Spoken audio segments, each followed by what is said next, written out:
man, I don't have... I didn't have the Javelin 1A.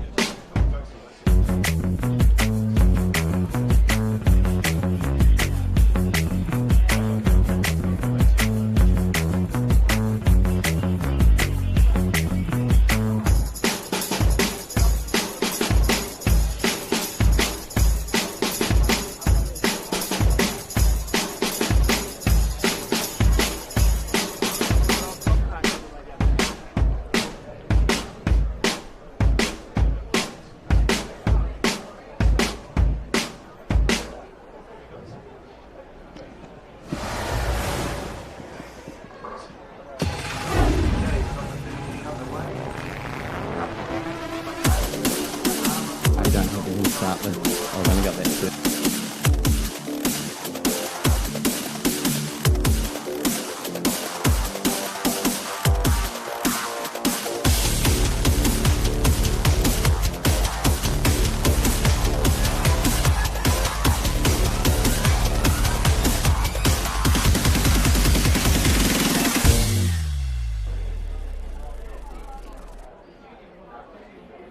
Kia ora and welcome everyone to sunny Tauranga. Here we are at the New Zealand Secondary Schools Champs, the 2020 version, the track and field champs. My name is Hayden Sherman. With me here is Portia Bing, 400 metre hurdler, former heptathlete in the studio. So we're going to be bringing you the coverage of day one of the New Zealand Secondary Schools Track and Field Champs. How are you, Portia? It's good to see you back. Yeah, it's great to be back here, back at the track. Bit of a change of weather since we met last time at the National Secondary Schools in Wellington. Totally, yeah. Yeah, so beautiful day down here today in Tauranga. Sun's out, a little bit of a headwind going on the home straight. You can see the flags kind of blowing around a bit there. So it'll be interesting to see if the wind dies a bit as we go on this evening, especially with a few heats coming up. Yeah, so speaking of coming up, here we go. Here's the plan for the afternoon. So we've got a whole bunch of heats coming up. So the 800s, 200s, we've got the 3,000 metre senior boys, senior girls, the other prelims. So there's finals later to come, and then the 400s. And in the field, first up will be the pole vault. No.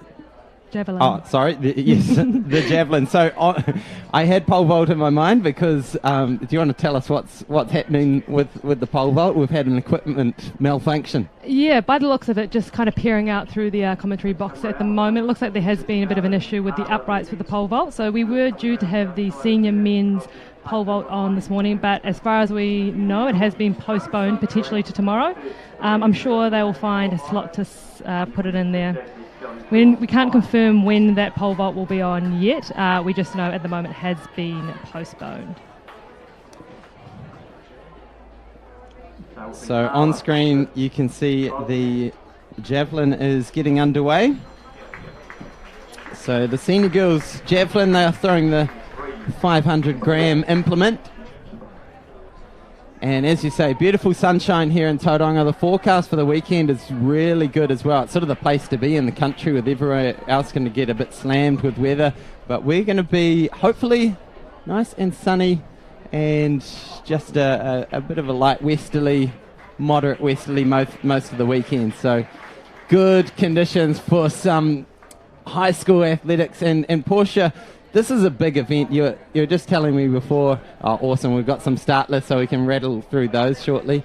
But you were just telling me before how much you love coming to the New Zealand Secondary Schools Champs, and how great a feeling it is just to be here with so many people around and the buzz of the atmosphere. Yeah, definitely. It's awesome when you walk in those front gates. You see all the school tents pitched up, all the kids in their different school uniforms kind of gathering around. There's an awesome atmosphere at the New Zealand Secondary Schools, and it's just awesome to see teams kind of come out together. You know, it is an individual sport, athletics, and I think as we go on our careers, we become more isolated as athletes, and it's just amazing to walk back in here and just see it just as almost like a really big team event with all the schools here. So it's pretty exciting. And the thing that I'm really excited about this weekend is that I know that a lot of these athletes have really put in the hard yards this year. With all the events going on, a lot of them haven't necessarily been training for, you know, maybe for the rugby or the netball, but they have been putting in the hard yards for the athletics. So it'll be really interesting this year. I suspect we'll see a few people come through that we may have not necessarily seen before. I believe that we'll probably see some really, really good long distance races. I do know of several people who've been out there, grading the hard yards during the lockdowns because they could. Yeah. So I'm pretty excited to see some of those events. Absolutely. So much going on, so much to look forward to this weekend. And big props to skysportnext, who are bringing you the coverage today. So you can follow us on the skysportnext YouTube channel. So tell your friends, tell your whānau. Let's get lots of eyeballs on the screen on the YouTube channel. And let's go through the start list for the senior girls. This will be the first of the senior medals to go out this weekend. So Violet Perry from St. Cuths, Carlin Boats from Mount Maunganui, the local girl, Tirado Brianna from Pinehurst, Sam McKinder from Palmerston North, Jessie James from Pure College, Kayla Tuira Viravi from Tauranga Girls, Monica Faumui from St. Peter's, Zoe Hall from Sacred Heart, Hannah Hickey from Whanganui Collegiate, Savannah Sampson Tuinukuafi from St. Peter's, Sophie Andrews from Whanganui, Maioha Riwa Coach from Te Kura Kaupapa, and Regan Zebono from St. Peter's, Sarah Tyre from St. Peter's as well, Morgan Oudemans from Roncalli College, Bree Ackland from Kristen School, Scarlett Kirby from St. Margaret's, and Antonia Jameson from St. Oran. So good, strong field in the senior girls javelin. And I just think we see Zoe Hall there. I think it was Samantha Lascelles, I think, was the second athlete. Got a PB of 29.21. So I believe they might be, I'm not sure what round, do you know what round they're up to yet? I think we're into the first round now, First so round? This kicked off at 1 o'clock. Just an important announcement regarding Cool. So this is a good example of some of the events really picking up. I mean, 18 senior girls in the javelin throwers, a pretty big turnout. There's been years before where there's probably only been 4 or 5 kind of athletes, so it's really good to see some big numbers in some of the field events. Yeah, I mean, that's getting close to the point where you need to have 2 rounds, so really cool to see so many ladies stepping up. And good javelin throwing conditions. How would you feel about throwing a javelin out there today, Well, it's been Portia? a while since I've thrown javelin, but a tailwind, I believe, is always a good thing. Tailwind or headwind's actually preferable. One of the things that is pretty interesting that I will point out is that some of these girls will be actually throwing the different implement weight when they're competing as seniors outside of this secondary school. So the weight class here is 500 grams for seniors, but in a normal national event they will be throwing 600 gram javelins as well. So a lot of people think that would be a lot easier, but for some of the girls who've got their technique really sound, it's actually a little bit of a disadvantage to have a lighter javelin to throw. If you kind of think about it, trying to throw a golf ball versus a piece of paper. Yeah. It's a very extreme example, and it's not like that at all, but that's the kind of way you've got to think about it. Or you get used to one or the other, right? Yeah, exactly. So, so it'll be a bit interesting for some of these girls. It'll be interesting to know whether or not they had been training with the 5 or the 600 grams. Obviously, the New Zealand season has kicked off, so a lot of them have been out at just the local meets on the Saturday as well, where they would have been throwing the 600. So I'm not sure who we've got lining up there. Our bib numbers aren't quite lining up to the start list that we've got in front of us. But we'll try and keep on top of it as much as we can. So a reminder, if you've just tuned in to catch the senior boys pole vault, that has been postponed to at least tomorrow, just with some equipment issues going on. So they're just getting the equipment sorted. So 26:02 So that heat was the mark there. Winning time was 2:28.61 in that second heat, and Madison's time for second 2:30.34.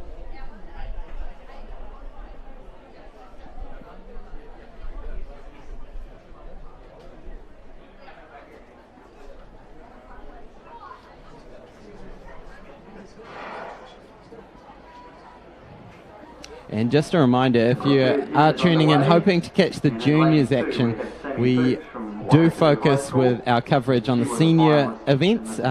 It's for a range of reasons. Essentially, the coverage for this competition is focused on athletes aged 15 and above. So we're trying to keep the focus on the senior events and really give them the spotlight. Portia, when you train, work for 5 years through high school, it's a really massive moment. This when you're capping off your 5 years of high school, and a lot of these athletes will have just done exams. Yeah, definitely. Got the university entrance. Exactly, and I think one of the important things to remember as spectators is that we're here to support the juniors, but they're still developing in their sport as well. So we are definitely having a big focus on our senior athletes, because we will see a lot of them come out in the next few years into the senior ranks and even to other sports. And it's always really interesting when you go back through the ranks and you have a look who's won what, who won the 100 metres, and then in the future you say, oh, actually, they became an All Black, they were a great netball player, they were a hockey player, all those types of things. So definitely keep an eye out on some of those big names we start to see coming through, and definitely into the future, and obviously cross sport too, because we all know athletics is a bit of a base sport for quite a lot of these athletes. Totally, and not just the students who win or medal. As we know, just to get here is a massive achievement. You go through your high school athletics day. Then you go to zones, then you've got regionals, and then finally you get to, there's North and South Island champs, and then finally there's at the end of the year, there's the big one, New Zealand Secondary Schools champs. So it's a massive journey here to get here, and all the athletes, we've got hundreds of them. The ground is packed full of athletes who have worked so hard this year, and so, keep an eye on all these names, because you'll see them popping up over the next few years, and all, like you say, all sorts of sporting codes as well as athletics. Well, we just see the red flag go up there, so just for those who do not know anything about Javelin, the red flag always indicates a no throw. So unfortunately our throw there, she just lost her balance at the last point and stepped over that white line, so that would have not counted that throw.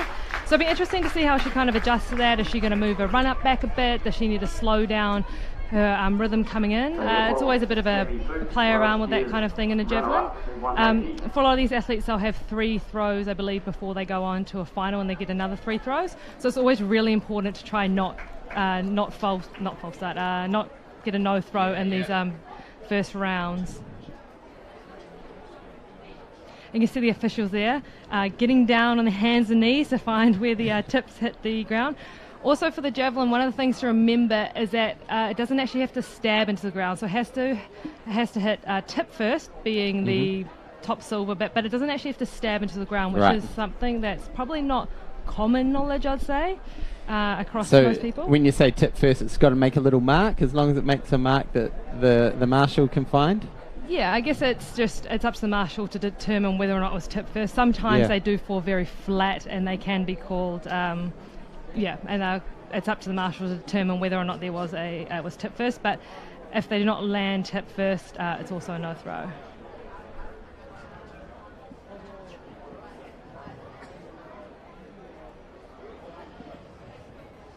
It looks like the wind's changing a bit out there as well. I'm just having a look at those flags down there in the middle.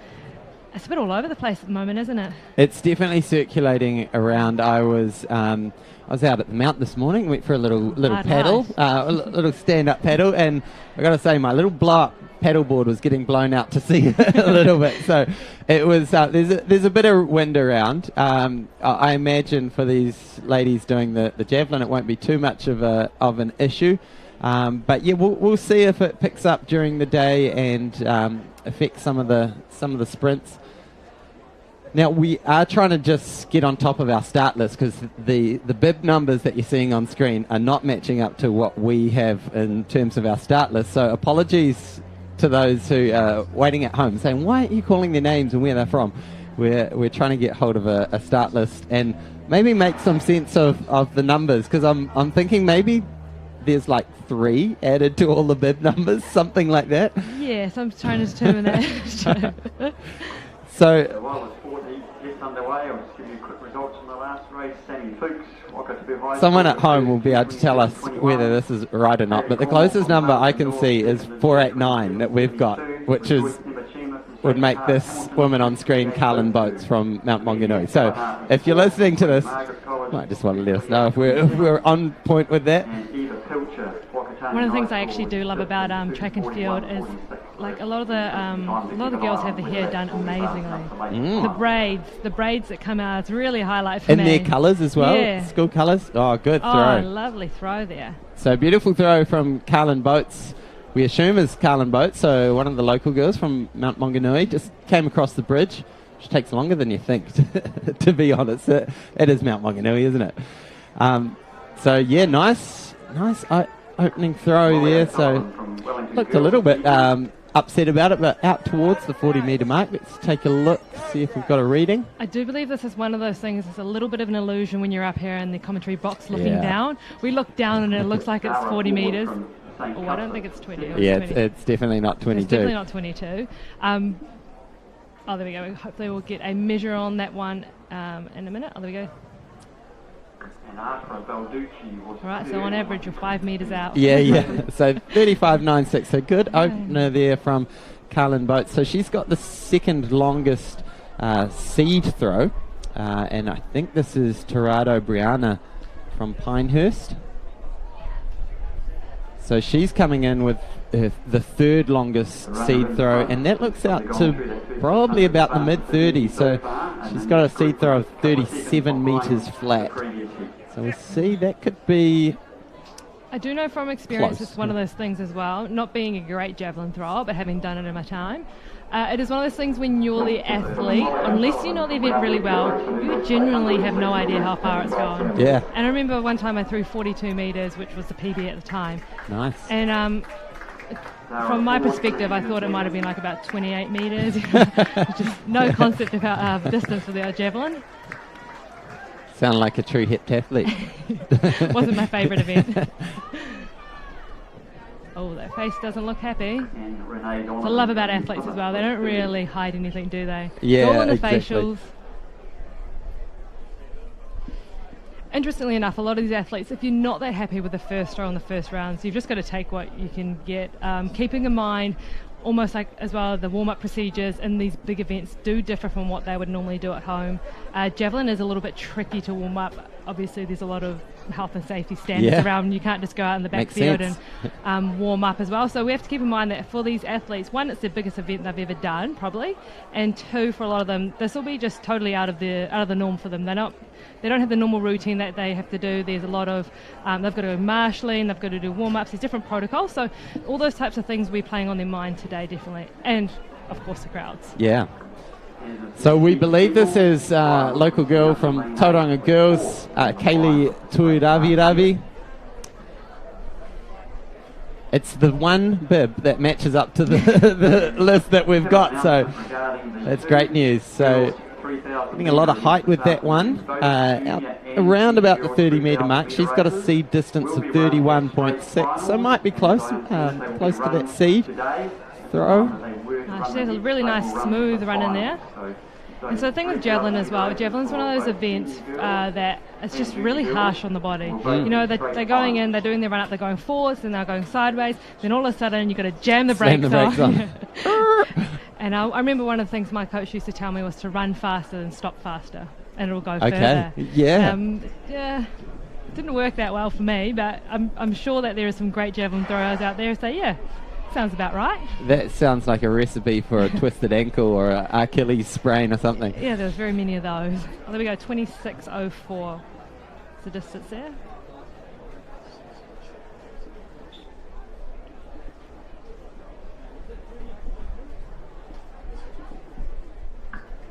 So we do have 800-metre junior heats going along in the background. Yeah, got the junior 800 prelims going on in the background. And as far as the story on the track this today, it's all about the prelims. So we have coming up shortly, as we get closer to 2 o'clock, we'll be jumping over to the 200 senior girls, senior boys prelims.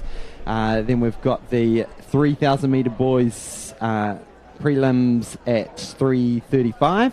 And then we'll also be picking up the senior girls at just after 6, and then the 400 prelim. So a good spread of distance and sprints on the track today.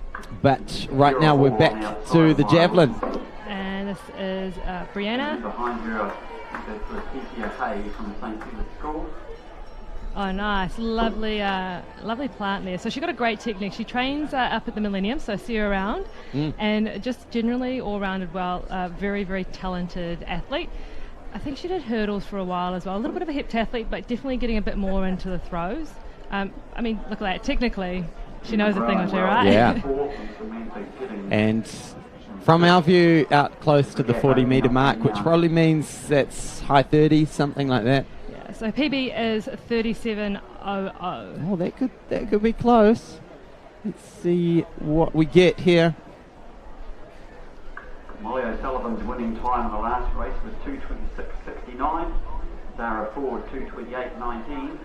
Renee Donovan 2:28.96. Oh, big personal best. So 39.63, 60. So we think that takes her to the lead, which is a very solid throw from what we've seen anyway.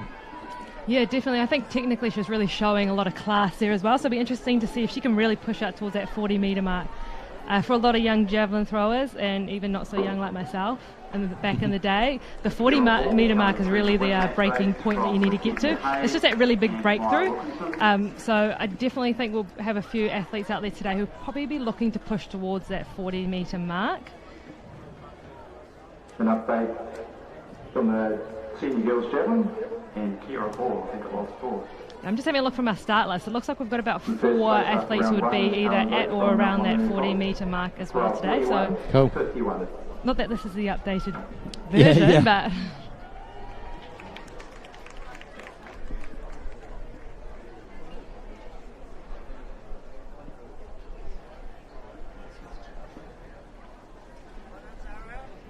So Savannah Sampson Tuinukuafi out of St. Peter's.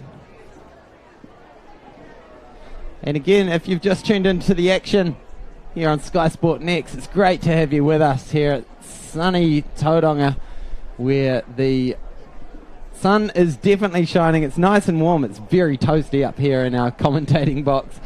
My name is Hayden Sherman, and with me here is Portia Bing, and we're going to be bringing the action this afternoon as we go through a bunch of prelims on the track and some finals, some senior finals in the field as well. If you're wondering where we're at with the pole vault, we were hoping to be live with some senior boys pole vault, but we've had a gear malfunction, which means we can keep an eye on what's happening over there at the Javelin. So the pole vault is going to be delayed till tomorrow, so we'll keep you up to date with the change in program. You can also jump on the NZSSAA website, New Zealand Secondary Sports Athletics Association website, and you'll see start list, programs, and all the details there. So if you want to find out what's coming up, book in those times, tell your whānau and friends when you need to be tuned in,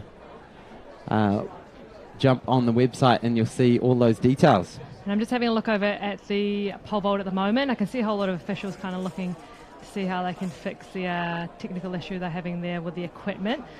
I was just having a think about it for the boys who were meant to be pole vaulting today. The weather conditions here, like, it's beautiful and sunny. It's so warm, great conditions, but the wind is a little bit maybe high for some of those pole vaulters. Yeah. And it's definitely a bit of a crosswind. And I'm no expert at pole vault, but I know a little, like a thing or two, and I do know that they're not a fan of crosswind. So this delay could almost be a little bit of a benefit for some of these young vaulters, hoping that tomorrow, brings like slightly lower winds.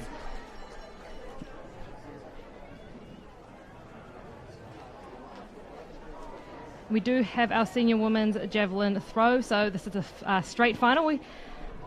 We have around 18 athletes. We could probably push that out to say. There's a couple 20? more Yeah. that are not on our start list that don't marry up to our. You see, one of the things early in these weekends is there's so much shuffling around of start lists that often what we have in terms of a start list doesn't match up exactly with the athletes and their bib numbers. So we'll try and get that sorted and keep you up to date with who's who. But in the meantime, we do have the senior women's javelin, so they're throwing a 500-gram implement, which is a little bit lighter than some of them may throw at the senior events. So I think this is Sam McKinder who's throwing out towards the 40-metre mark. They're probably mid-30s, so she's got a personal best, a seed throw of 36.88. funny enough, her little kind of embarrassed, hiding her face there, almost shows that she was quite happy with that. You can hear people cheering for her. She's a little bit embarrassed that people are cheering for her. We'll just wait to see what the distance was there. She does look like she has been working quite a bit. Really nice start there. No, she definitely looks like she's been working quite closely with the coach there as well. Speaking of which, yeah. there he is. So 35.03, so that, from what we could tell, would probably put her in third place at the moment. But that is very much unofficial.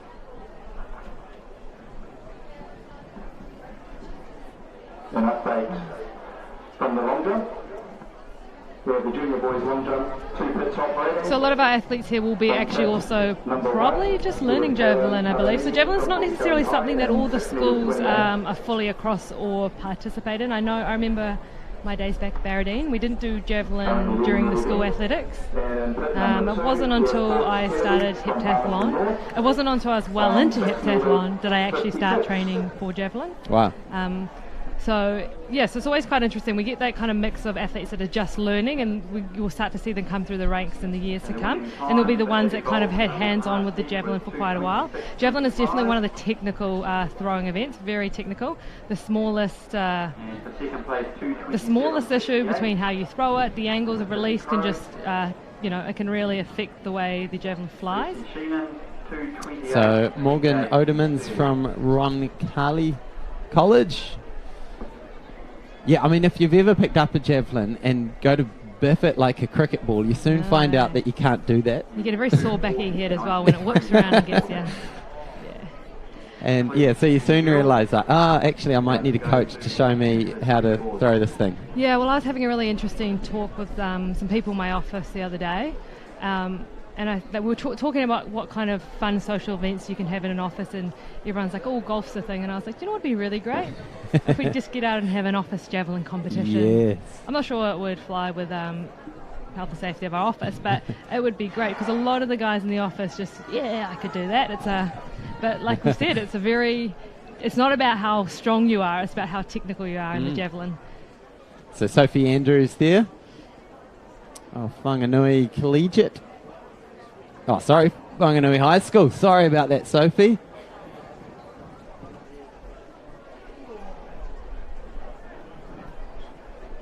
You can see a few of the athletes as well strapped up from the Javelin. So like we said before, Javelin is a pretty brutal event, just on the body all around. The Achilles, the ankles, the knees, the back, the elbow. I don't think there's anything that doesn't really hurt. And sometimes the most painful throws end up being the best kind of throws as well. Well, from my experience anyway. Kind of makes sense. Yeah. Run fast in and then put the brakes on as hard as you can. Here we go, putting the brakes on, getting the throw out. Will that be a mark? As you said before, it's got to hit point first, so it gets the red flag, and you may have just fouled that out as well. Yeah, so if the athlete throws a javelin, the javelin does not land tip first, unfortunately, it is a no throw. The other thing that can lead to a no throw is if it goes outside the white sector, which is, I think, quite commonly known. And also if they step over the white line off the track as well. So for a lot of the top level guys, you'll see that they throw, maybe 5 meters from the end of the track, and they really throw their body on the ground just to allow themselves to have that room. So the actual throw is often a lot longer than what's measured, but like you say, you've got to put your brakes on. Yeah, put your brakes on, launch into it. Watching Javelin at World Champs level is just amazing. There's just bodies on the ground, lots of carnage. A lot of screaming, very vocal. A lot of those international javelin the throwers. Screaming scientifically proven to make the javelin go further. I've got nothing to back that up, but it definitely makes sense. We could always go down there and test it for us. I think my screaming would be more that I whack myself with the javelin on my head, like you said, rather than actually trying to make it go far. But here we go. So number 488. So I think this is Carlin Boats from Mount Maunganui.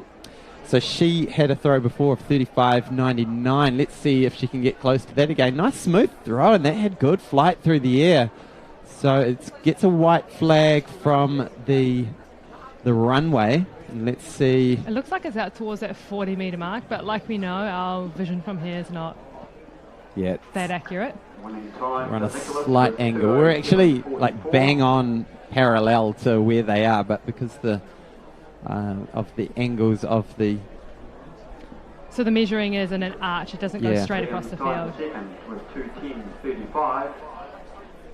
It's always interesting to be an official out there during Javelin as well. You want to get close enough to see where it lands, but not too close. It's like an adrenaline sport all of its own. Oh, nice improvement there from Carlin. So 38.46. That keeps her in second place as far as we know. And we do have her at a PB of 40.45. So that's looking really nice for her, just slowly creeping up towards that PB. We often see that with our javelin throwers as well. They start off easy, and once they get into the rhythm, they start to really get those PBs in the last round. Jessie James from Pure College, just down the road. It came through Pure. Always good stop there at the Fat Pigeon. I haven't been to the Fat Pigeon. Oh, what do they sell? It's a good little cafe. It's sort of the only place to eat between like Te Kuiti and New Plymouth. If you miss that, you've just got to go hungry for the next 2 hours. So the Fat Pigeon is definitely a must-do when you're going through Pure. Trying to do a little plug for a free pie or something. Hayden Sherman, sponsored by the Fat Pigeon Cafe. All right, here we go. Hopefully we'll get eyes on that scoreboard. So I think this is Hannah Hickey from Whanganui Collegiate. PB of 28.90. Good energy coming in. Getting out close to her personal best. Out definitely the high 20s, mid to high 20s.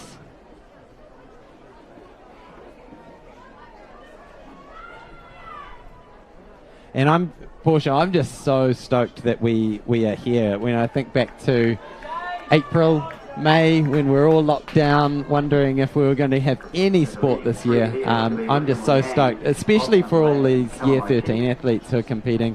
Last chance to compete as a high school athlete, and here they are, no lockdowns, crowds fully allowed. It's just amazing that we have this ability to do this stuff this summer. Yeah, definitely, and I think it's one of those things that we were all a little bit unwary, but one of the things that's pretty exciting for me is that I had been overseas at the time during the lockdown, so I do know what it's like for some of those countries out there who don't have any sport. So it's just, I think it's a big relief for a lot of these athletes to actually have something to do, something to get out there and show what they've been working for this for the last, during all these lockdowns. So I was in Australia during as lockdowns kind of started to come in, and it was pretty intense because all the sports rounds did get shut down, similar to here, but then all the school athletics was closed and everything kind of started to close down. You kind of see that a lot of the athletes over there as well were almost stopping training because there was so much uncertainty. So when I came home, it was actually really nice to come home and see that there were heaps of people out in New Zealand still getting out there, going for long runs, and as soon as things kind of opened back up in New Zealand, it was amazing just being back up at the Millennium and seeing all the athletes just flood in. Groups were full of, groups had 20 athletes at a time, which is something that we don't necessarily see in athletes and athletics all year round. So it was really exciting. It definitely made us grateful for these events and being able to get together with others and exercise and do sport. Like, far out that I remember that first time back just running with a mate. It was like, oh, this is awesome. I was talking to someone the other day about, when the first time during the first lockdown, what did you do when you saw someone on a bridge? So you're eyeballing the other person on the other side of the bridge, and you're like, we've got a social distance. Who's going to go over the bridge first? Are you waiting for me? So the fact that we can have two people run on a bridge at the same time is quite nice. Yeah. So Jessie James. I think it's Brianna. Oh, sorry. Yeah. You're right. Yeah. That was Brianna Tirado. So that was a red flag on that one. Yeah, so she, as far as we know, she is leading at the moment with a 39.60 metre throw. A very talented up-and-coming thrower. I think she started to have a bit of focus specifically on Javelin in the last kind of year as well, so she'll be looking for a bit of a PB out here today, definitely. So New Plymouth girl from Sacred Heart. Sorry, we don't have a name in front of us, but I'm sure everyone at home will be cheering for her loudly at your screens. I've just received... So good throw there. Was that Zoe, I want to say? I've just received some very... we got start list. Start list. This is exciting.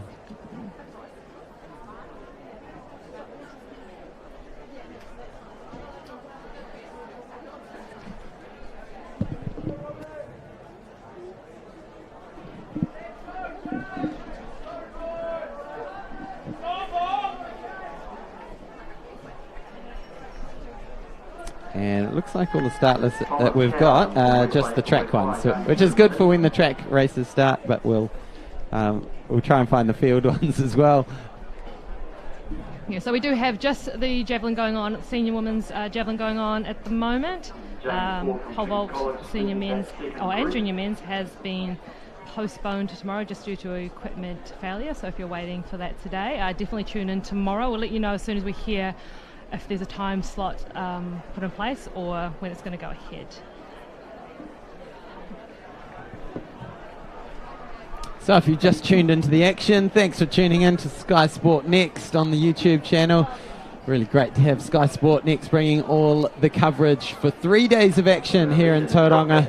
My name is Hayden Sherman. With me in the booth this afternoon is Portia Bing. We've got a really amazing lineup of athletes and expert comments. We've got Tony Rogers who runs this event, former top level 1500 metre runner.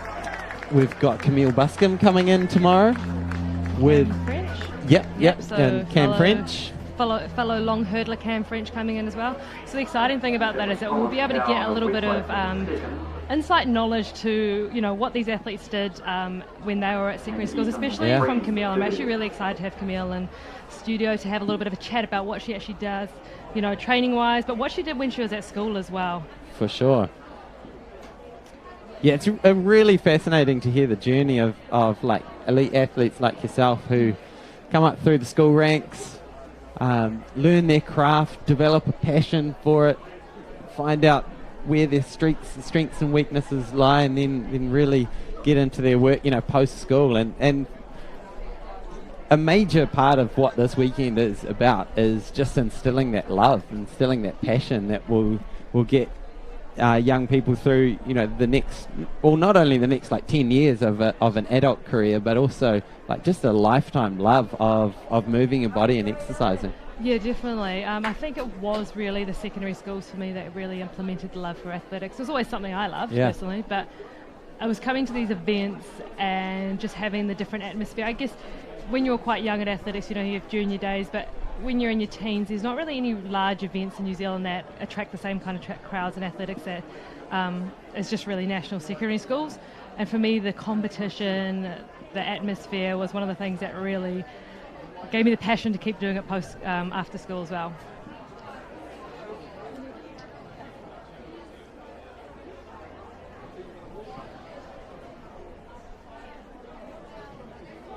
So apologies, we didn't get a name on that one. Can we zoom in? Oh, no. So if you've just joined us and wondering why we're unable to give you the names, it's because earlier on in these weekends we always have a lot of changes of bid numbers and start lists and all that, so we're just waiting to get those updated. So 23 metre throw there. If you had to have a guesstimation, how far do you think you could throw a 500 gram javelin? I think I'd need at least an hour with a coach to teach me proper technique. And talking about good technique, that was a very good throw. Let's see if they can get a mark from that. We'll just have a little hold up on the results of that last race while we're determining things from the photo finish camera. So Sam McKinder from Palmerston North, she threw a 35.03 earlier in her first round. Yeah, it's definitely gone beyond the 35 metre mark. Yes, it was in fact Ethan Friend who was third in the previous race, 2:11.34, and Lachlan Robeat from Havelock North fourth in 2:11.59. It looks like we've got a 38. Oh, nice. So good improvement. So she's gone up almost 4 metres, so 38.63. And I guess that's a really good example of what happens to athletes when they really just hit the javelin through the point versus maybe even just like a millimetre off. Yeah. They can really improve a lot between rounds. They can, you can see javelin throwers improve by 4 or 5 metres quite easily, and it's not that uncommon, especially for a lot of our young athletes who are definitely in the phases of just really learning those techniques. And when you say through the point, I'm guessing that's to reduce improve the aerodynamic ability of it. So rather than hitting the air flat on to the javelin, actually going through as a point. Yeah, it's one of those things slicing through the air. It's quite interesting because it's one of those things that I got told for years and years and years, and it took me a long time to even understand what the coach was talking about. Half the problem was a lot of the time I had a French coach. There's a few language barriers there. But, so it's all about, I guess, trying to be aerodynamic with the javelin. And it's very fragile. I'll just put it that way. Javelin is very, very fragile. It's a temperamental beast. Oh, it is. It's a very temperamental implement. So Morgan Odermans of Roncalli there. But definitely, if an athlete hits it right, it looks amazing. When you see a javelin fly properly, it looks amazing, feels amazing. And it does look like it's flying. It's got that sort of frisbee look about it where it's just slicing through the air. Yeah. It's incredible.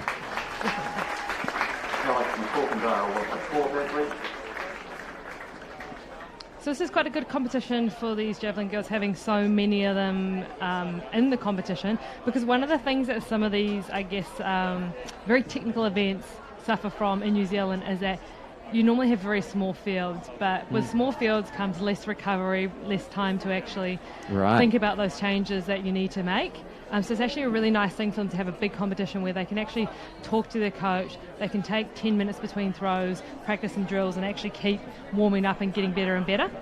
So Sophie Andrews there at Whanganui High School. That might be a slight improvement for her. Yeah, Looks you can like see it was around 30 metres. You can see her the javelin elbow taped up there, very similar to tennis elbow. And you can actually see the athletes there. You just see that little kind of arm movement they're making. So there's this point in javelin where if you hit it right as well, it lifts. Yep. So that's why they were kind of doing that. And it's something that coaches always talk about. I never experienced it in my life. They say when you hit the javelin right, it'll lift and you get an extra 5 metres. Yeah. There we go, 29.99, painfully close to 30 metres, which we think could be a PB for her. Well, it already is a PB, but so close to breaking 30. If that was me, I'd be asking for a remeasure. Just a double check. And we see some of our junior athletes. Is that the marshalling tent over there at that end? Looks like it. Yeah, so it looks like, is that the junior girls 800 metre prelims? Yes, we do have some junior events going on in the background. We're definitely going to focus this weekend on our senior athletes. We're just here to support our junior athletes, I guess, and protect them from, we just want them to have friendly competition and stuff. So we won't be fully doing full coverage of our junior athletes, but you can definitely keep up with their results by going online to the New Zealand Secondary Schools Athletic Association website. So on the track from 1:44 will be the senior girls 800 metre prelims, and then from 2 p.m, assuming we're all on schedule, we will be up and running with the senior boys prelims for the 800. And I believe it's 3 rounds for the 800s. Let me just double check for you. It will be, so it'll be three rounds. Yeah, and 3 automatic qualifying spots as well. I'd say so. 3 automatic and the next 2 fastest. Yeah, so that's always an interesting thing with a lot of these big events, especially for secondary schools. 3 days, potentially 3 races or more. Yeah. Because we get a lot of our athletes doing cross disciplines, so we'll see them in the 400 and the 200. So they can have up to 6 races plus relays all in the space. A massive day. And Sunday is just brutal. I remember last year we saw some great 4x400 relays where these guys and girls had been out there all weekend in all sorts of weather and then having to run multiple finals in one afternoon and then finish with the 4x4 relays, and we saw bodies on the floor diving for finish lines. So you see so much guts and determination throughout this weekend. It's a massive weekend, and for a lot of these athletes this is the big one for high school. It's the pinnacle. Yeah, you definitely have to look at the high school athletes and think, wow, they're real athletes. I mean, I think about it now as a senior athlete. There is no point in my life would I ever say to my coach, do you know what? This week I want to do the 100, the 200 and the 400 at Nationals. And put me in all the relays as well. Yeah, and I'll do all the relays. Yeah. And I'll probably go to training on Monday. I'm at the point in my life where I'll do a race on Saturday and then I'll go back to training the following Thursday. Yeah. If you have one of these kids in your Christmas dinner, just give them an extra helping of Christmas dessert. They have earned it. So we're kicking off with the Para 800, it looks like. So I don't have a start list in front of me. I think this might be Jaden. Oh yeah, is this Jaden Mulville? Just one starter here in the wheelchair, as we can see. Jaden Mulville. Yeah, it is Yep, Jaden it is Mulville. So he's been doing lots of cool stuff during lockdown. I saw him with an amazing little setup with like an indoor bike trainer, but with his wheelchair propped up on a trainer where he could race and train from his own garage. Very cool.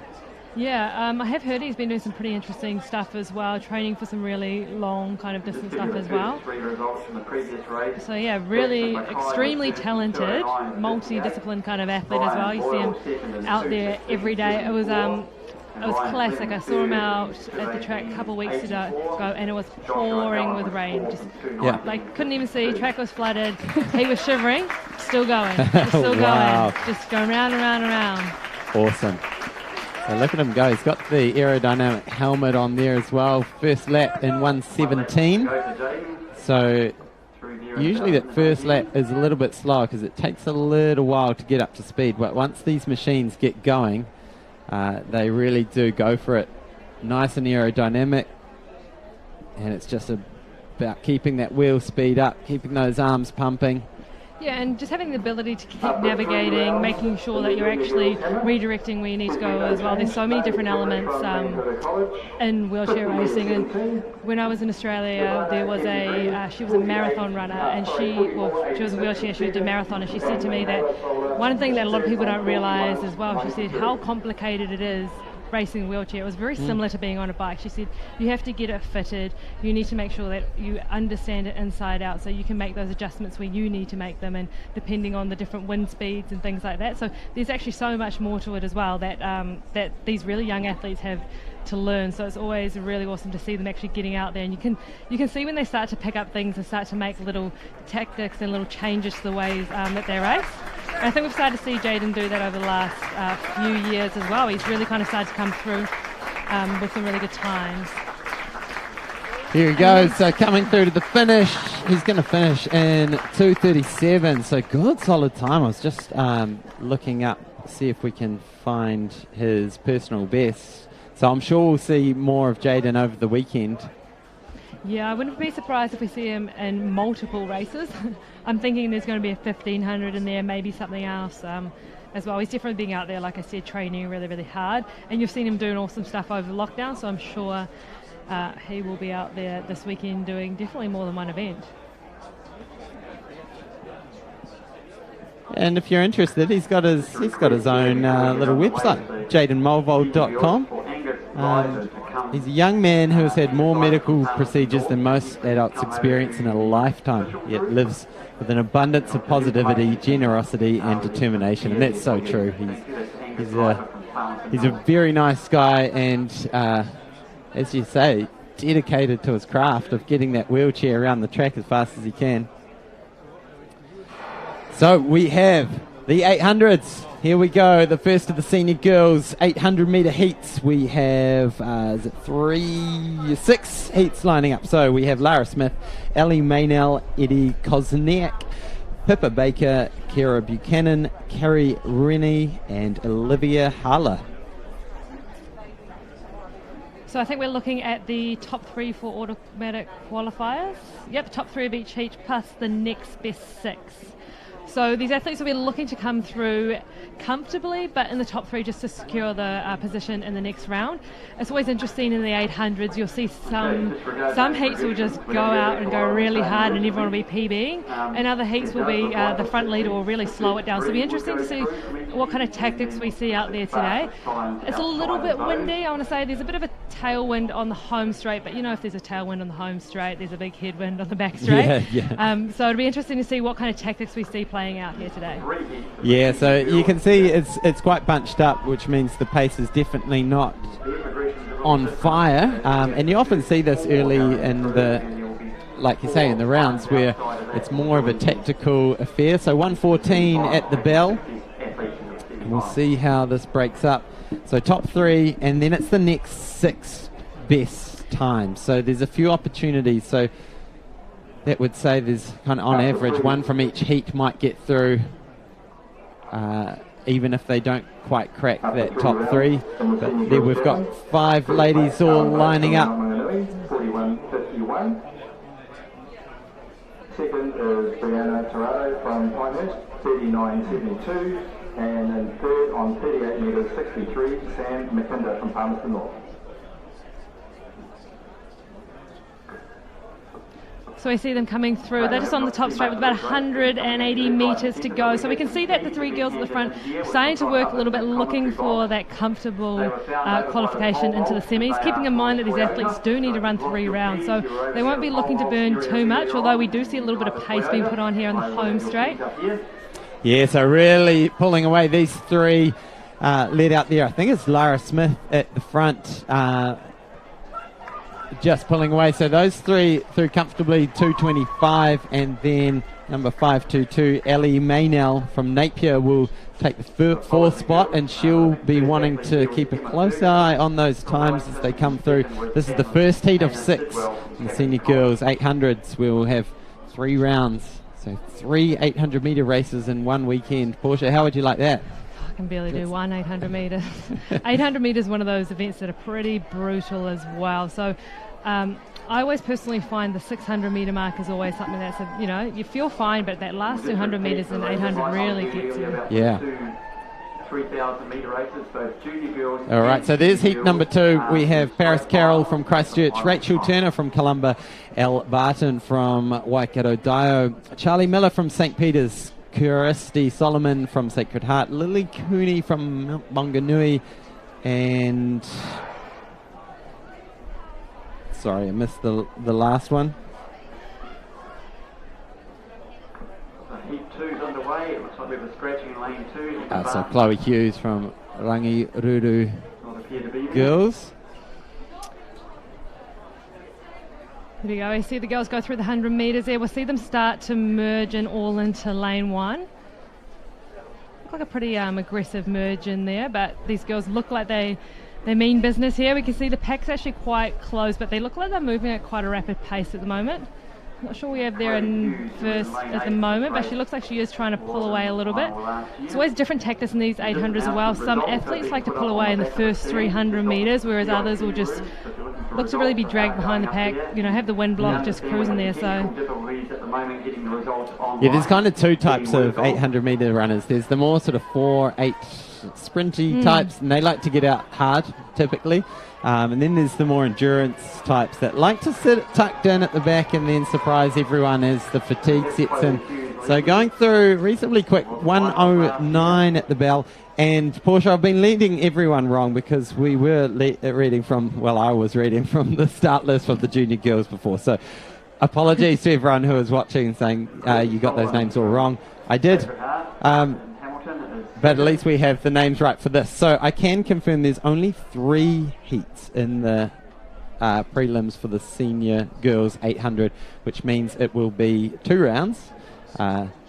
Top 4 will go through, and then the next 4 fastest times will go through. Well, that would mean that we will have semi-finals tomorrow. So. Yes, we see Chloe there. She's been holding on the lead the whole way around, so it'll be interesting to see what she does on this top bend, because they definitely look like they're moving a little bit more. They're starting to, put on that, I want to say, 800 metre sprint to break away in the last 100 metres. This is where the burn really starts to pick up, though. The lungs are burning, the lactic's kicking in. Every time I run an 800, this is the point where my arms start to go numb. Yeah. And it's just the worst feeling having numb arms when you're running. You feel very heavy. These girls just looking side to side at each other. They just need to be aware behind them. Rachel Turner was looking nice and strong. She'll come through for 4th, so 2:24. So was it slightly quicker than the first heat? Yeah, our first heat was 2:25, so pretty much on par there with the first heat. I always think about, for these athletes, the recovery. The recovery is just so important for them, and it's a lot different to events that they would have been doing during the year, because they do have to do rounds day after day after day. So for some of them, it will be about that learning curve of that they might not be the best thing to go out with your mates now and hang around. It's probably better to go get a bit of rest, because there is bigger rounds to come. All right, so here's number 3, heat 3 of 3, Emma Barton of Waikato Dio, Sophie Waddle of St. Peter's, Caitlin Porconi of Maclean's College, Emma Douglas of Wellington Girls, Lily Ovendale of Christchurch, Macy Hilton of Barradine, Joanna Polland of Avondale, and Amanda Shallard of Craighead Dio. Great to see a Barradine girl out there. I'm an ex-Barradine girl myself. Nice. Yep. I think Barradine's got a few athletes out here today. So the benefit of these girls starting in the last heat is they know exactly the time that they need to be going for. So potentially with 8 athletes lined up here, they could all get through if they all run sub 2:24. So that could be in the minds of some of the more sort of strength-based athletes, as we see number 883, Sophie Waddell, just coming up there on the outside. She'll take the lead as you go into the first bend. So she's not afraid to get out and make this pace honest, which is a good plan. I've got to say, like, if you can back yourself to run, say, a 2:20 from the front, you can book yourself a spot in that next round. Oh, you can see them really slowing it down again now. And one of the interesting things I just saw on that top bend as well, there's a little bit of hustle going on, just a few elbows there and there. But we do often see that in the 800. People get caught on the rail, or someone slows the pace down as well. So it can end up being quite a messy race. And they come through and... Yeah, a little bit slower than the first 2 heats, quite a so bit slower, 72. Yeah, 72. So you were right, they just slowed up on that top bend, just being maybe afraid to run into that wind. Just as you go on the top bend, you really feel it as you come into that home straight. Yeah, and there's definitely an interesting point there where you kind of almost saw the girls, like no one wanted to take the lead. And it's always interesting in 800s, because sometimes the person who take lead can really get away and win the race. But very often we see that they actually can end up also mid-pack to dead last, because they've set the pace for everyone else and blocked the wind and all those kind of things. So, yeah, we can see a couple of them breaking away now. Yeah, so Joanna Polland in number 54. She's your national junior champ from earlier this year. We can see a little bit of a fight going on there, and I don't want to say a fight's probably the wrong word, but a little bit of a hustle going on there in 3rd and 4th place. Emma Douglas looking really strong out the front, running nice and comfy. But those 3 athletes behind her are making a good, strong surge. So Amanda Charlotte just sitting there in 3rd. Looking around is Joanna Polland. She's happy to finish in a share for 1st place. So 2:25, so they obviously basically held pace, but slowed up less than the earlier... Yeah, earlier heats. Yeah, definitely. I think one of the things that we saw in that group was that heat was really, I think they put on a bit more speed over the last 200. They may have kind of realised that they'd slowed down on the pace quite a bit, and that was probably one of the closer heats we saw. But I do believe that the top 3 in each heat, plus the next 4, we're going through. So there'll be some anxious waits for those athletes that finished in 4th place. Oh, yeah, so top 4, and then the next 4 will go through for the girls. Sorry. Oh, sorry, I'm looking at the wrong sheet. So we are now on to the senior boys, so where we have 4 heats in the prelims, and they'll move through to the next round. So in heat number 1, we have Reuben Baird of Scots College, James Harding of King's College, Ollie Young of King's High School, Jed Thompson Fawcett of John McGlashan, Kai Milkajon of Hamilton Boys, Josh Hagan of Wellington College, Oliver Ashburn of Trident High.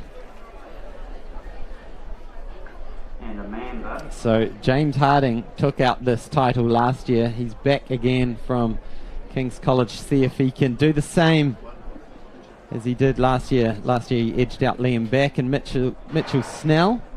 So in lane 3, he's your reigning champ. As we jump back to the Javelin there, we'll try and keep an eye on that competition. I think they're into round 4 or 5 now, so we'll try and keep you up to date. So there's number 369, James Harding. He'll be a man to watch all weekend long. Well-performed distance runner out of that stable of athletes that come out of King's College, Auckland. And he's leading the pace at the moment, out the front. Happy to sit in and control the action from the front. Having won last year as well, he'll have a bit more experience under his belt, so he'll probably understand a little bit about what he needs to do for each round. So it'll be interesting to see if he just holds back and does what he needs to do, or if he actually wants to go out and kind of make his mark and, say he's here for business, get the win. Yeah, you definitely don't want to leave it up to chance. You don't know who's behind you and what sort of wheels they might happen to have. They might not be as as renowned as you in the 800, but it's one of those tactical middle distance runners where if it's slow, it can come down to a sprint finish, and you can get caught out. But at the moment, he's looking strong. He's just up the ante. You'd barely know it from his technique.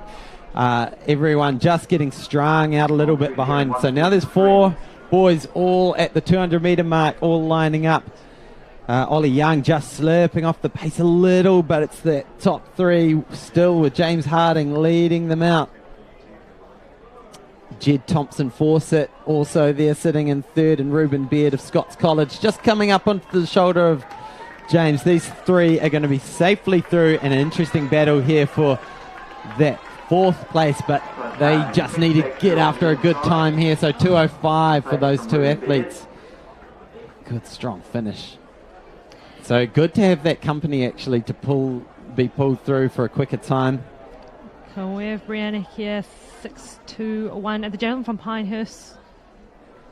I believe she was in 2nd place. We are, I believe, in either around 4 or 5. Oh, that was good. Does it get a mark? It looked to be tip first, I should say. It could be up around 40 metres. So she had a 39.6 earlier in the day. We missed a round or 2 while we cut away to the 800s, so we believe she's either sitting in 1st or 2nd at the moment. But was that out beyond 40 metres? Anyway, let's go to heat number 2, and they are starting. So we have in lane 2 Matt Gould of Westlake, Matthew Clark of Lincoln High School, Leah Gowan of Whanganui High School, Will Taylor of St. Peter's, Jack Jackways of St. Andrews College, Greg Austin of Palmerston North. So good strong heats in all these 800 metres. Right from the start, you've got to be on your game. You can see the wind there on the back straight. It's not probably not ideal for a lot of these athletes. So you're going through in about 30 seconds, so that's on pace for a 2 minutes, which I think really to make the finals on this, you need to be a sub 2 minute athlete. At least there's some athletes who are well into the low 150s. So look at that, 40.56 for Brianna. That puts her in the lead as far as what we can tell, our very unofficial results. All right, so 63 seconds at the bell, leading out nice and strong. is Matthew Clark. Yeah, you can see him really putting on the burn. He's really putting on a bit of a sprint here. So I wonder if tactically it's one of those things that he just really wants to pull away so he can cruise home. But it's just unusual from my perspective to just go in so hard into a headwind. Yeah, so he's really put the foot down. Good, strong kick. Yeah. Matt Gould is chasing him, but you can't see it on that angle. You could. It's a good, solid lead. So let's see if he just eases off as he gets to the bend and gets a chance to look behind over his shoulder and check what's going on. So remember, top 3 go through automatically, and then it's the next 4 fastest times. So there's kind of 4 men in the hunt there. So that 4th place athlete will just want to make sure that he doesn't... that he can still bring it home nice and strong. So very strong run from Matthew Clark, and just behind him Matt Gould of Westlake cruising through for a 2:04 and 8:81. Will Taylor, he gave his racing buddy a little high five there, but I'm not sure if he realised that top 3 are going through, and yeah, just seemed to be easing his way over the finish line. So we'll wait and see. I'm sure he'll be okay, because we've got 4 heats. Well, it's always a bit of an anxious wait. Yeah, it's definitely one of those things that is a little bit of a learning curve for a couple of the young athletes. Is just actually knowing what you need to do to get into the next rounds before you go into this call test. All right, here's heat number 3. So Luke Hitchcock of McLean's, Daniel Cooper of Paraparaumu, Costa Mills of Rathgill, Joshua Dupreez of Kerikeri, Zach Taylor of Te Aho o Te Kura, Samuel Doherty of St. Bede's, and Charles Royal of Lindisfarne. So this is heat 3 of 4 for the senior men's 800 metres prelims. So remember, top 3 go through, and then it's the next 4 fastest times. We've got 7 athletes lined up in this one. You can see there in lane 8, just trying to put his, just turning over, having a look to see where everyone's at. He's a bit far out there in lane 8, so it's kind of hard to tell where everyone's at. So Costa Mills, wearing number 657, he got the 3rd place in the national champs, the New Zealand junior champs, earlier in March this year. So he's got some experience behind him in these kind of events, definitely, and he probably really understands the whole running rounds as well. You can see him having a little look over his shoulder there, see what's happening behind him. Yep. So Luke Hitchcock just leading things out, taking things out nice and honest. As you can see, it's strung out, which usually means the pace is on. It's a good move, because we've seen the other 2 races go through 2:04, 2:05. A lot of these boys can run a 2:04, 2:05 every weekend. So let's see how this closes. They went through in about 1:01. Don't look back. Keep that pace on, because there's 5 boys there. There's only 3 spots up for grabs. You want to keep that pace on, improve your chances of getting through to that next round. Yeah, so no one's looking to make a move at the moment as they head into that back straight headwind. Very consistent. So Costa Mills just sitting there in 2nd place. Luke Hitchcock, who's done the work all day long, he's still in the lead with 200 metres left to go. He's definitely going to be a sprint off down here. Yeah, let's see. Good strong finish coming up on the bend there. Is that Samuel Doherty of St. Bede's? And look, as they all sort of gather up, almost running in lane 3. So good, strong finish here, as you said. Portia Bing coming through. Is that Charles Royal coming through on the outside from Lindisfarne? He's going to take your 3rd spot. And then Joshua Dupree and Samuel Doherty. So good, strong finish there. As we jump back to the Javelin, and just going out of bounds there. So this will be the final of the 4 heats in the 800. Senior boys. After this on the track, we'll be jumping over to the 200s, senior girls. Okay, so we've got Oscar Crow in lane 2 from Wellington, Logan Cowie of St. Kentigern, Oliver McCormick of Nelson, Joshua Collings of Westlake Boys, Josh Ho of John McGlashan College, William Johnston of St. Peter's College, and Jaden Kesri of Rongotai College.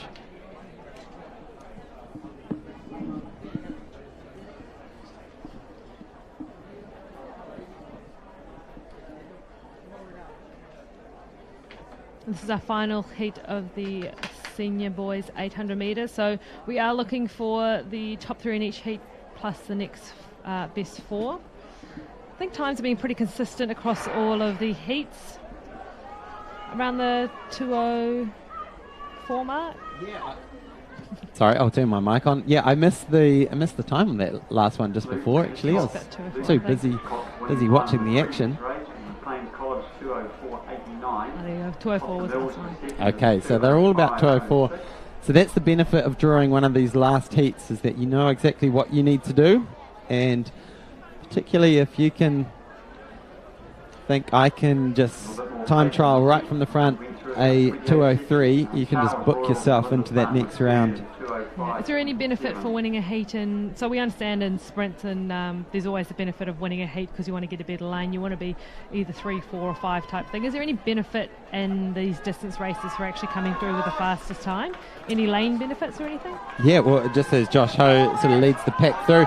To be honest, I don't know. I don't mind starting in, so just under 60 seconds. So good strong clip for this one, so let's see how this one unfolds. I don't actually know if it's seeded like the sprints, but personally I don't think it matters where you start. I was always more of a distance runner, so starting in lane 8 is sometimes a better thing because you're not feeling like you're chasing right from the gun, whereas on the inside you can sort of keep an eye on what's happening and settle into your position. So yeah, I don't think it matters. People probably have their preferences, but Josh Ho still leading it out.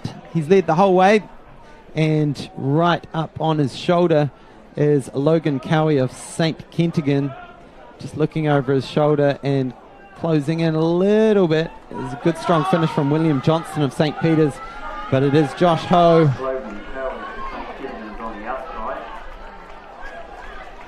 Still got Josh is going to lead all the way. And good strong finish. So Josh Ho led the whole way, 2 minutes. All those boys will be going straight through to the next round, and possibly also on time.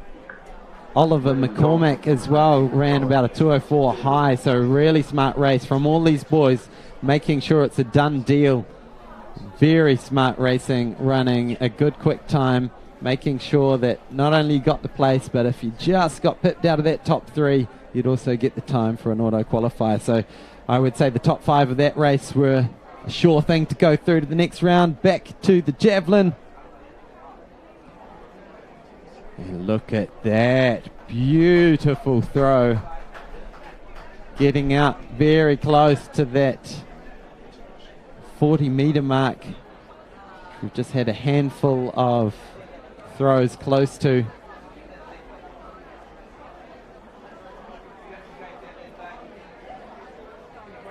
So Carlin Boats, one of the local ladies from Mount Maunganui.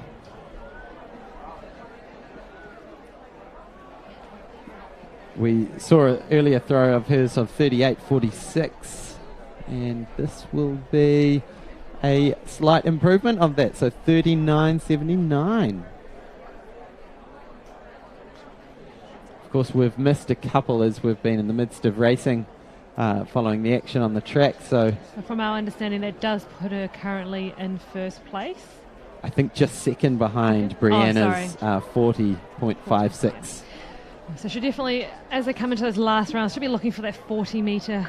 Oh, maybe that was the last round. No? Times coming through for that previous heat. Josh Howe, 2 minutes. I can just see some handshaking going on down there by the Javelin. William Johnston, St. Peter's was second in 2:01.40. Logan Cowie from St. Kentigern third. So just confirming Josh Howe winning that heat in 2:00.65, I think it was. significantly quicker than the other heats. We saw most of the other heats go around at 2:04. So I guess one of the things to look out for as well is see how they really recover from that, because that 4 seconds is actually, in terms of recovery, fatigue is quite a significant. Maybe not for these athletes, but I know for me personally, that 4 seconds would make all the difference how I'd run the next day. And like you said before, like most of these athletes aren't just here to do one event. There's multiple rounds in one event, but you might also be doing the road race or the 1500 or the 3K or maybe the 4x4. So you'll have a busy weekend regardless. And so there is that element of pacing yourself across the weekend, not just in the race itself.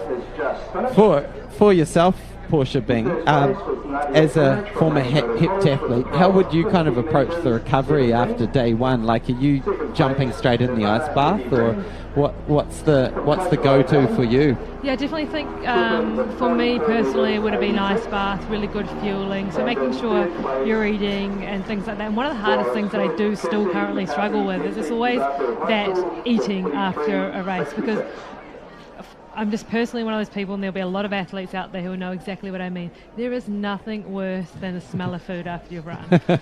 Especially an 800 at the end of a heptathlon. Exactly. There is nothing you could want. So a lot of the time it's a bit of a liquid carbs for me for recoveries. Yeah, but it's important, right? You'll need to be taking a lot of fuel this weekend, making sure the body's ready to go again. Yeah, definitely. And one of the things that I think hopefully a lot of the teachers are on the case for the kids out here today is that they are keeping out of the sun and they're actually fueling properly, as in terms of just drinking water, drinking Powerade, Gatorade, whatever their choice is. Big box of bananas, apples, muesli bars. Get your teacher in there, get them to make your lunches, sandwiches, tell them that you're the athlete today.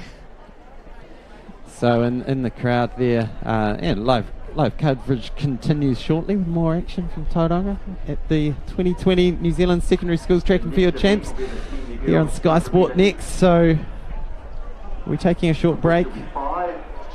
Okay, so we're going to be jumping into the 200 metres shortly. That's next up on the track. We're going to also keep tabs on who took out that javelin, see if we can give you a final result. It looks to me like it's finished. Portia, does that look like a finished field event to you? Yeah, it definitely looks like a finished field. I might try to grab some results from that, because the bits and bobs that we saw did look like it was turning out to be quite a close competition. So we'll definitely get some results out for that one. Like we said, it was one of the bigger javelin events for senior women that I've ever seen. So it was a awesome turnout. Yeah. And I think that's a story right across this weekend. Like, field events in New Zealand are cranking. And I'm loving seeing so many throwers, jumpers.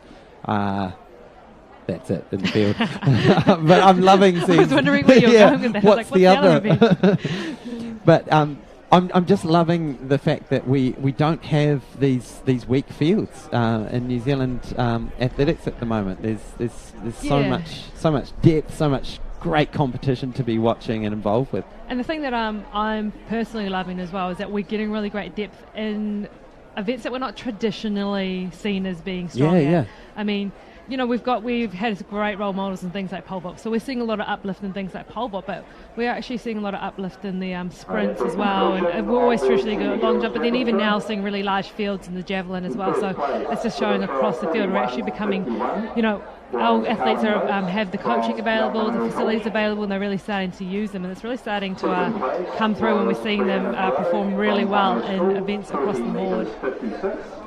So you can see there the crowd building.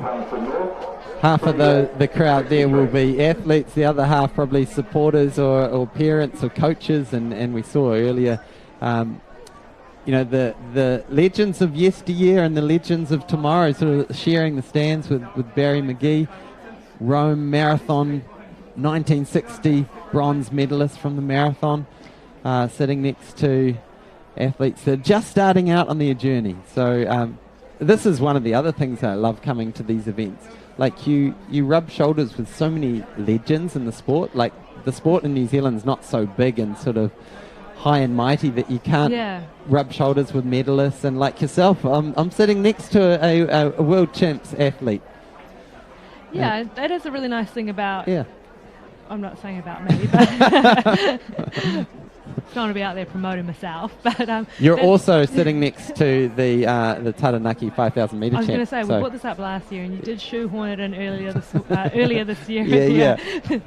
The national champs. Also the 100 metre champ from last year, but that was because no one else entered in my age group. Hey, you got to be in to win. That's what I say. Exactly. I mean, that's how I got into a lot of the events in the first place. Look for the gaps and go from there. Yeah. All right, so we're into the 200s. So we have 5 prelims. There will be 4 rounds with Lucy McDonald from Craighead Dio, Emma McCusker, Lucy Villanova, Georgie Bruce, Celia Ward, Courtney Trow, and Said Kaipara Morrison, and it looks like lane 6, Celia Ward running a fantastic bend, and she's just sort of easing up a little bit on the gas, but behind her running very well is Georgie Bruce and Courtney Trow. They're going to be your top through, and they will move straight through to the next round. Then we're looking at the next 9 best times, so we're picking up 9 to go through to the next round. So a lot of motivation to push into this wind here in Tauranga. Make sure you get a good time on the board, because it will count. Tailwind of 2.9, I believe I just heard. Yeah, so there goes to show, for those guys that we just saw run the 800, there is a bit of wind out there. And seems to be more of a tailwind on that home straight. But Which definitely is great for the sprinters. Sprinters love a great tailwind. And warm weather, which we've got both. So yeah, so great day to see some sprinting. So heat 2 of 5 will be Lavinia Penis from Otago Girls, Selena Gee of Linfield, Nadia Evans of Long Bay. Keep an eye on that name. Grace Wolford of Whanganui High School, Sophia Wenceslau of Sacred Heart, Ashley Farrell of St Andrews, Olivia Kame of St Peter's School. So I mentioned Nadia Evans. She's just coming off a handful of big PBs. She's your reigning junior 100 metre champ. Yep, and I think she came second in the 200. She is ranked second here today. It's a PB of 24.70. She's in great form. She ran sub 12 recently in the 100 as well, so she's in great form. She's been an amazing athlete since she was very young as well, and it's really awesome to see her just, slowly progressing, keep chipping away at it, because for a lot of athletes, when you're really great when you're really young, it is really hard to keep kind of that momentum going, and this year she's just had quite a good breakthrough as a young senior athlete, or just kind of heading towards the end of her school year, so she's definitely one to look out for this year. So interestingly enough, the record for this event is 23.91 from 2000. Yeah, could that be under threat? Oh, some good conditions for finals day, I'd say so. Anything's possible. So yeah, I've got Nadia this year running a 24.3. So, and based on that 100 metre time that she did a few weeks back, she could well dip under 24 seconds. But as you say, this is a big weekend for all these sprinters. As they reset. So I'll go through the start list again. We've got Lavinia Penisi from Otago, Selena Gee of Linfield, Nadia Evans of Long Bay, Grace Walford of Whanganui High, Sophia Wenceslau of Sacred Heart, Ashley Farrell of St Andrews, and Olivia Kame of St Peter's. So we're looking for the fastest 3 plus the next 9 best times. So it'll be interesting to see how these girls go. I think if you got a really good start, I would probably try to cruise home the last 150, just use the momentum off the bend. And I guess that's what we'll probably look for see today. We've seen Nadia off already, just a great start from her. She's got wheels on her. Yeah, so third from the inside. There she goes. Look at that bend, really pulling away. Nice relaxed style. And behind her, really lining up very evenly. Maybe Ashley Farrell just having the edge over there. But look at this time from Nadia Evans. Looking cool and composed. 24 high. And in second place, Selena Gee of Linfield coming through with that amazing hair colour, the bright pink. So nice relaxed style from Nadia. Like, she just looks so comfortable coming on that home straight. She knows she's young, but she's an experienced athlete. You can That's tell how I look when I'm jogging. Yeah, I was going to say, you can tell that she knows how to relax when she's sprinting. She knows that the harder you try when you sprint, the more you tense up, the slower you get. Yeah. Which is a little bit of the illusion. And she really actually used that bend to get the momentum and came home just actually taking advantage of the tailwind, knowing that she'll have multiple rounds to do, and knowing that she's going to get the tap on the shoulder to be in that school relay team at the end of the week. Yeah. And she did run a 400, I believe, one of the first opening races. I was at Mount Smart and I saw she ran a 400. I think she ran a pretty good 400 as well. So I'm expecting to see her in her school's 4x4 maybe even. So, yeah. Busy weekend. The sprinters, man. You think you're not doing an endurance sport, and then you get to New Zealand secondaries and whammo. Four rounds and 9 events. Yeah, how many Ks are you completing? Probably about 3K worth of sprinting. All right, so heat number 3, Brianna Irving of Gisborne, Lusungu Mbambo from Ashburton, Harriet Whitfield from Wellington Dio, Abby Fisher from Mount Aspiring, Kiana Pohi-Bright of Sacred Heart, Charlotte Lambie of Burnside, Samantha Cork of Takapuna Grammar. So Kiana in lane 6 is our number 1 rank. 25.1 is her ranking seed. She may have run quicker this year. 14, Grace Walford from Wanganui, 28.31. Also, interesting enough, for a couple of these athletes, there will be they'll be doing maybe the 400 a bit later on today, or definitely the 100 tomorrow. So a lot of them are looking to hopefully get into those automatic qualifying spots as well. So we are taking the top 3 plus the next best 9. So I guess to look out for is lane 5 and 6. So Abby Fisher, she's 5th ranked. In lane 6, Kiana, they're in 3rd rank in this senior women's 200 metres. So Abby Fisher off with a good start, but also on the inside, Brianna Irving running well on that tight bend, coming off, probably just in the lead as they come through and get this little tailwind. There's going to be a lineup of 3 of them, so Kiana Pohi-Bright, Abby Fisher and Brianna Irving are going to claim those auto qualifying spots.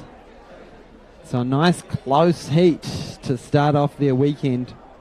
It's always good for a sprinter when you get a nice close heat like that as well, because there is that point that you want to relax and be able to just cruise, but there's something about having to switch on a sprint that some athletes, myself, find particularly hard. So sometimes the best thing you can do is have a round where you actually have to just exhaust your energy systems a little bit, wake the nervous system up just to get ready for those next rounds. Because what we do know from experience is that those semi-finals are where, I guess, all the upsets happen, right? Those are where we just see the unexpecteds come through and pick a place in the final because, your top ranks were just cruising or, those are the kind of things. So, yeah, it'll be definitely interesting to see how they go in the semis as well. And here we do have our senior women's javelin final. So 40.56 for Brianna. And the winner, Carlin Bates from Mount So Carlin Bates takes it out. The local girls, very suitably, the local winner takes home the first gold medal. So well done to Carlin Bates, who was, 41? 41, yeah, 41. So that's a personal best, I want to say. Yeah, it would have been up there with a personal best. So actually turned out to be quite a close competition there for those girls. We did see Brianna there at the top for a little bit in that first place. All right, so Hayley Bond will be on the inside of Heat 4 of the 200s. Casey Glentworth from Whanganui, Julia Burnham from Villa Maria, Sarah Farmer from Hawera, Elizabeth McLean from St. Peter's, Lily Cockram from St. Margaret's, and Emily Gilchrist from Waikato Dio. 2.5 wins. So we can see the winds fluctuating, dropping a little bit there. I know this 400 metre run is coming up later in the day. We're hoping for a still evening. All right, now way cleanly this time, and nice even start. If anything, Sarah Farmer looks like she's just got a edge. Maybe a Julia Burnham is looking strong, so she's run the best of the bends so far. getting that good, strong arm drive going. And look, she's just powering away. Yeah, she's really starting to open up on that home straight. Just looking really comfortable with that tailwind there. Hayley Bond in second, and inside Sarah Farmer. They'll be the auto qualifiers. So Sarah Farmer, Julia Burnham and Hayley Bond will take out the places.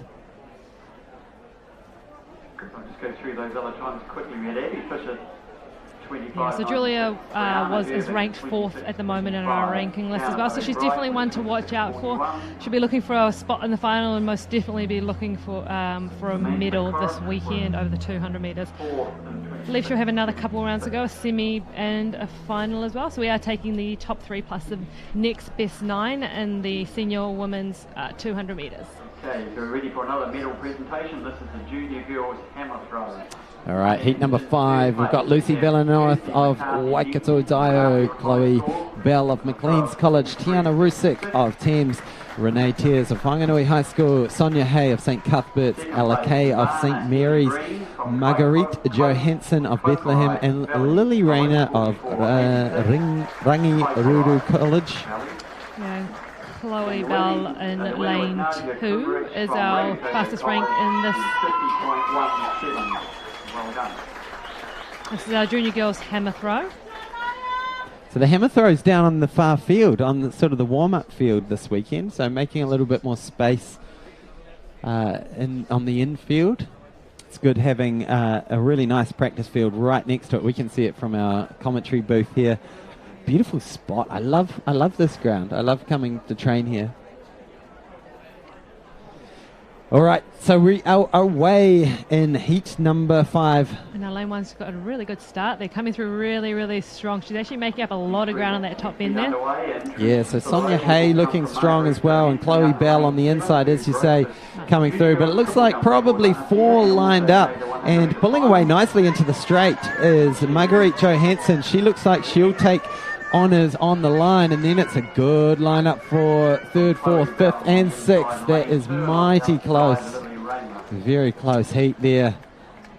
We'll surely get some fastest times through from that. Yeah, and I believe that was our last heat of the 200s for the senior women. So it was. Yep, so we're taking a top 3 there, and we'll be taking the next 9 fastest. So there'll be a few athletes waiting anxiously by the results board when they, the big cork board, and they stick up the... Yeah. I'm not sure if they still do that. I think they still do that. Because I was going to say, surely they have the online results now, but there's nothing like being an athlete standing by the cork board waiting to see when that sheet comes out with your name on it. Do you get the big queue? Yeah, one of the volunteers comes out with a little paper.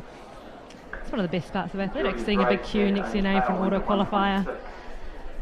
So that is the wrap up of the senior women's 200 metre heats. We do have the senior men's coming up soon. They'll be next on the track. We've had a pretty great afternoon of athletics here at Tauranga. We've had the senior women's javelin throw go on. We've had 800 metre heats, and to come we have... Sorry, I had my mic on mute. We've got the 200 metre senior boys heat, so we've got 8 heats in the prelims for the senior boys. Now, would that mean we've got 4 rounds? Sorry to put you on the spot. I do believe so, but actually there's some pretty interesting stuff coming up in the senior men. So we do have Eddie running. Yeah. So this is actually the first time. Someone may message in to say I'm wrong, but I do believe it's the first time we've actually seen Eddie at high school compete in the 200. We saw him last year in the 100 metres, and a lot of the time he's had the interruption of things like world champs. So last year when we turned up, I'd just been away with world champs on him, and he came a few weeks later to do secondary school, so we never see him kind of his full capacity. This year, obviously, with the interruptions, there being no Olympics or anything like that, he got to really scale back what he was doing and actually put a bit of focus in and get out there and have a good run today. So I definitely think we'll be looking potentially for a record there. So local Cody Harmon, he holds a record currently of 21:39. So that's from 2011. So that's the New Zealand Secondary Schools New Zealand record? Yep. So I used to run with Cody. I went to World juniors with him. Nice. So he's held that record for quite a long time.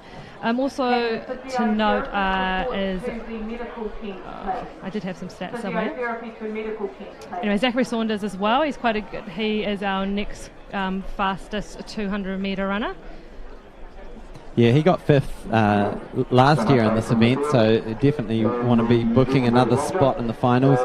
Eddie Osei Nketia, he's got a 20.88 best this year, so he's the leader, the leading Kiwi in the 200 metres, adults and juniors. So awesome to have him lining up for both the 100 and the 200 this weekend. Yeah, awesome for him to do the double as well. And like it is for all the other athletes, I think a lot of people think, when someone's got a PB that quick, they'll just go out there and they'll be able to do it. But end of the day, for someone like Eddie as well, he's the same as every other athlete. He's got to do the rounds. He's got to put in the same kind of effort for every single round to get where he needs to go to as well. So it's also a really big weekend for him, and it's one of those things that he won't want to underestimate, that how much effort it's going to take him to get through those rounds. And also the exciting things for a lot of these other athletes is the uplift that he's going to bring, right? Yeah. So if he goes through and in the 20s, there'll be a whole lot of other athletes hoping to really tail behind him and get PB. So use him to pull them along. So Gurpreet Singh will be in lane 2,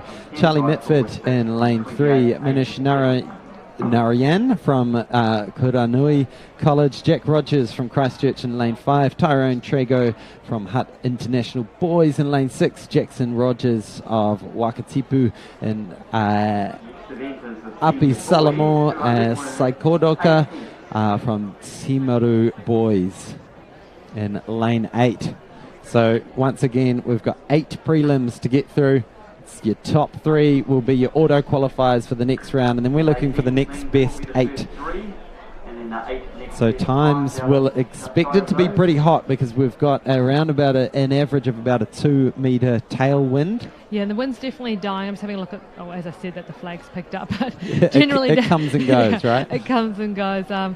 But generally the wind has probably died a little bit than it was earlier on. So we're kind of looking for these guys to really go out, start hard and just use that tailwind, use the momentum off the bend. If you get a really nice slingshot off the bend, you could just cruise home and just turn over. So it should be low effort but a really nice blowout kind of to get them ready and amped for tomorrow. There is a couple of guys, so I was doing a bit of research, and there's a couple of boys here who are doing the double 200, 400 today as well. So as we go through the heats, I'll point out who will be doing the double. So that's it's a bit of a killer, that 200, 400 double. There is, I believe, 3 rounds in the 400 as well. And I know a couple of the boys who are in the 200 will be looking for a final in that 400 as well.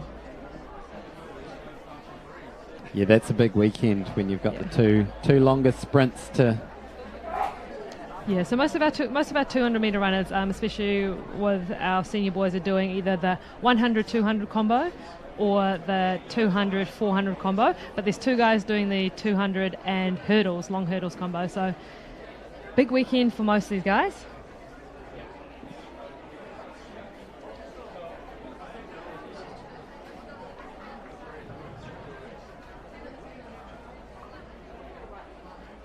And we have heat 1 of the senior men's 200 in the blocks. And they're brought back. Let's hope it's not a false start, because that's not a good way to start your weekend. No, and I always think it's one of those things for a lot of these athletes as well, that lots of them do know the rule, but whether or not it really gets enforced until you get disqualified. Yeah. It's one of those things you know about, but it's not reality until you get the red card and told to leave. So we'll see. I think we just lost an athlete there. I think lane 2. Yeah, so it looks like Gurpreet Singh will at least get a warning. No, I just saw him walk off the track before, so he has been disqualified, unfortunately. Well, it's a shame on his home track. But we are left down to 5 athletes, so these 5, so we've got Manish Narayan, Jack Rogers, Tyrone Trego, Jackson Rogers and Apasalomi Sukaidoka on the outside. And looking at Jack Rogers in lane 5 is our fastest. Yeah, Tyrone Trego looking nice and strong just outside of him. Jackson Rogers and good strong finish for Sukaidoka on the outside there. So those three will be your auto qualifiers, and just inside of them, the other boys will be glued to those times to see if they can sneak one of the next top 8. You can see the flags in the background there. A little bit of wind going on, but I do believe it is a tailwind. It's around 2.0 the last we heard, so I would like to listen out to let you know what the winds are going on there. We do have 8. Did we say 8? 8 rounds. Yeah, we do have 8 rounds and 8 heats of the senior men's 200s to get through. So a lot of competition out there. Yeah, so heat number 2 will be slightly different to what I have in front of me. We've got Tom Sellers on the inside. Then we've got Rithik Kimani from Mount Roskill, Jamie Daly-Jones from Western Springs, Tony Sue of Maclean's College, Ethan Wallace of Matamata College, Dominic McNicholas of Wellington, Tom Sullivan of John McGlashan, and Hadley Edmonds of Otago Boys. Now, Ethan Wallace is your reigning champ from last year. He took out the 200 from Matamata. He's just come over the hill. He would love to add a second title to that. 24:32, Jackson Rogers third and 24:50. You see the athletes just got that nervous little walk back and forth, waiting for the starter to call it. Just standing there waiting, not even knowing how long it's going to take. See them lining up now. Rogers from Christchurch, 4th and 24:93. Manish Naraya from Kuranui College, 25:25. We see heat 3? Yeah, heat number 2. Heat number 2. I've already lost count. That's not a great start, is it? Heat number 2 for the senior men's 200. We're looking for the top 3 plus the next 8 this time.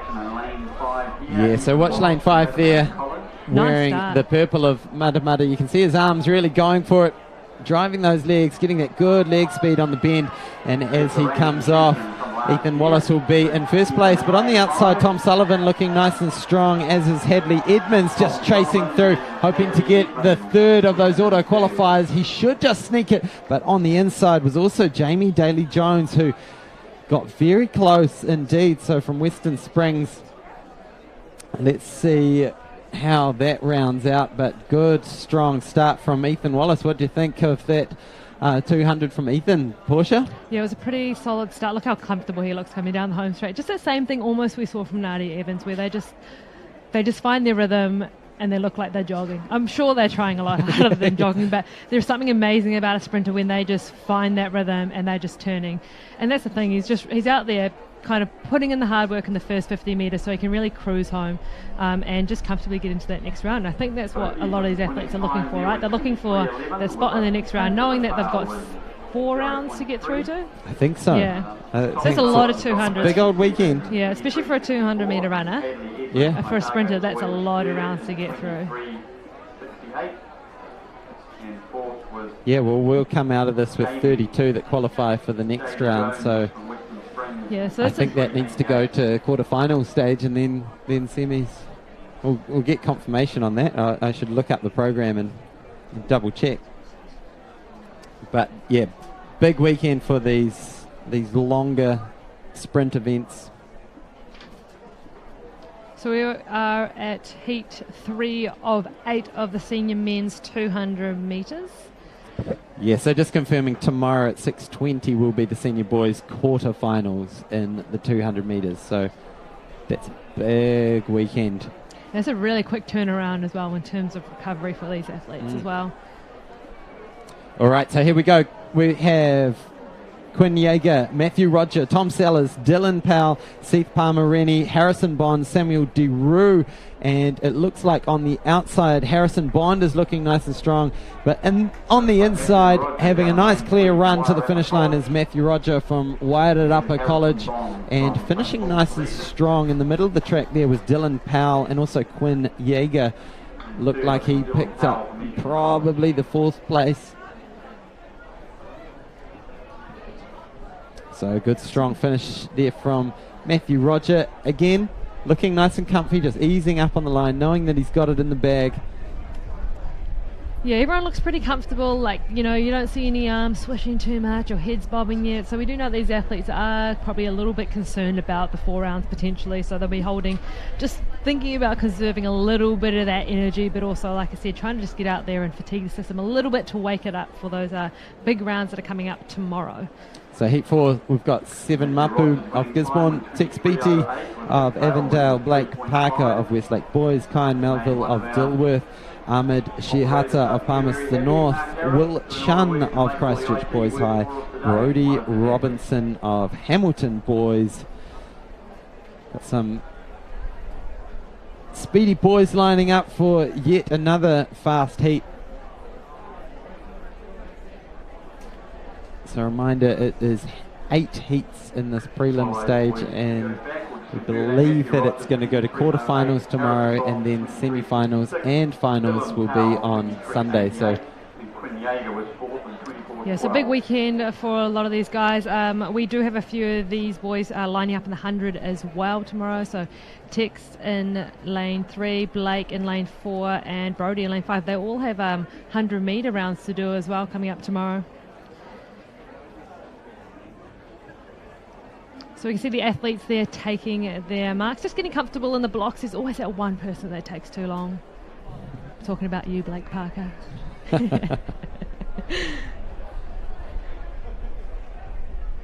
Nice and a clean start there. Yeah, nice and clean. So Will Chan on the outside in lane 7, getting off to a good start from Christchurch Boys.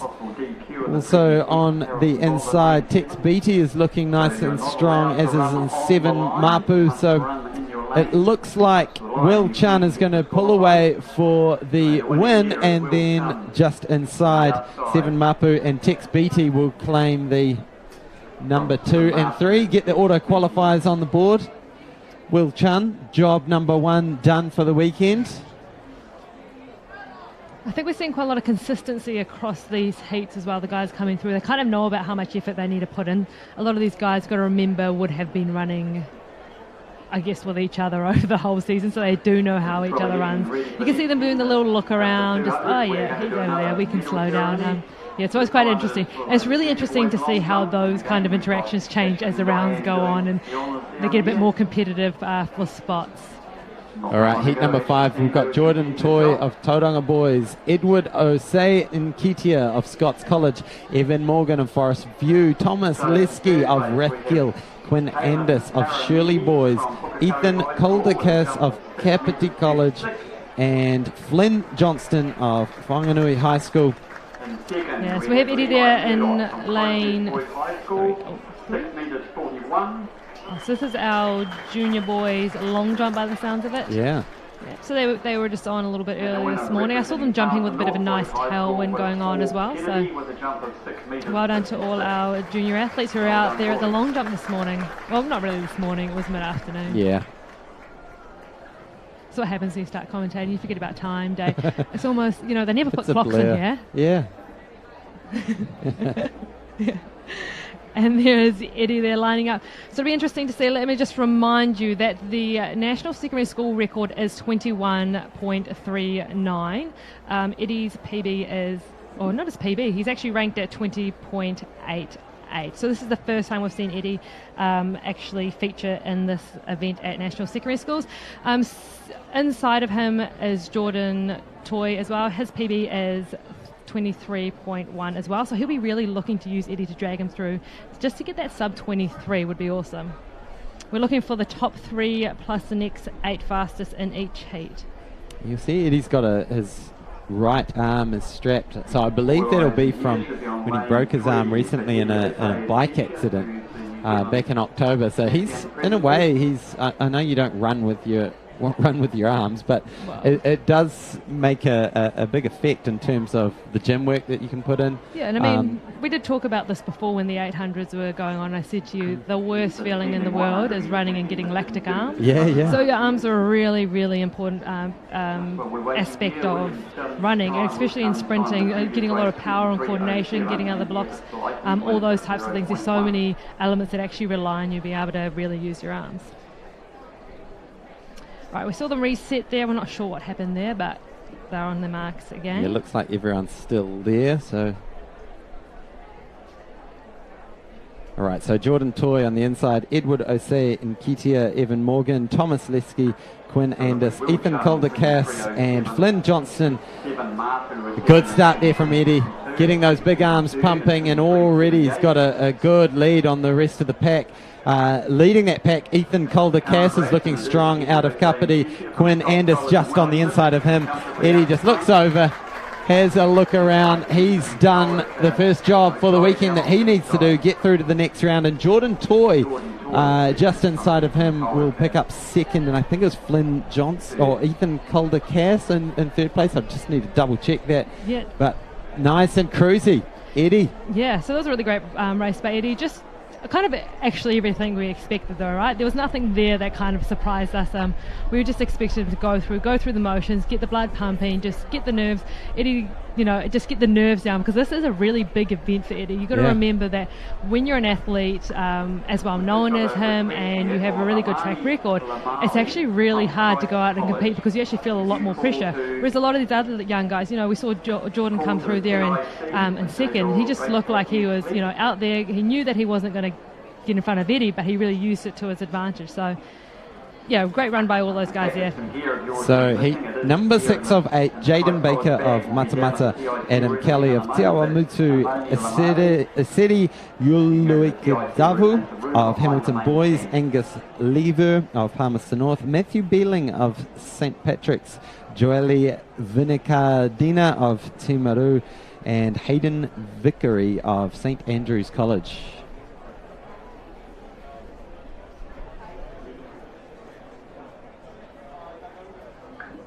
Very quickly there, Eddie Osei and Keisha's winning time was 22.91 with a tailwind of 0.8.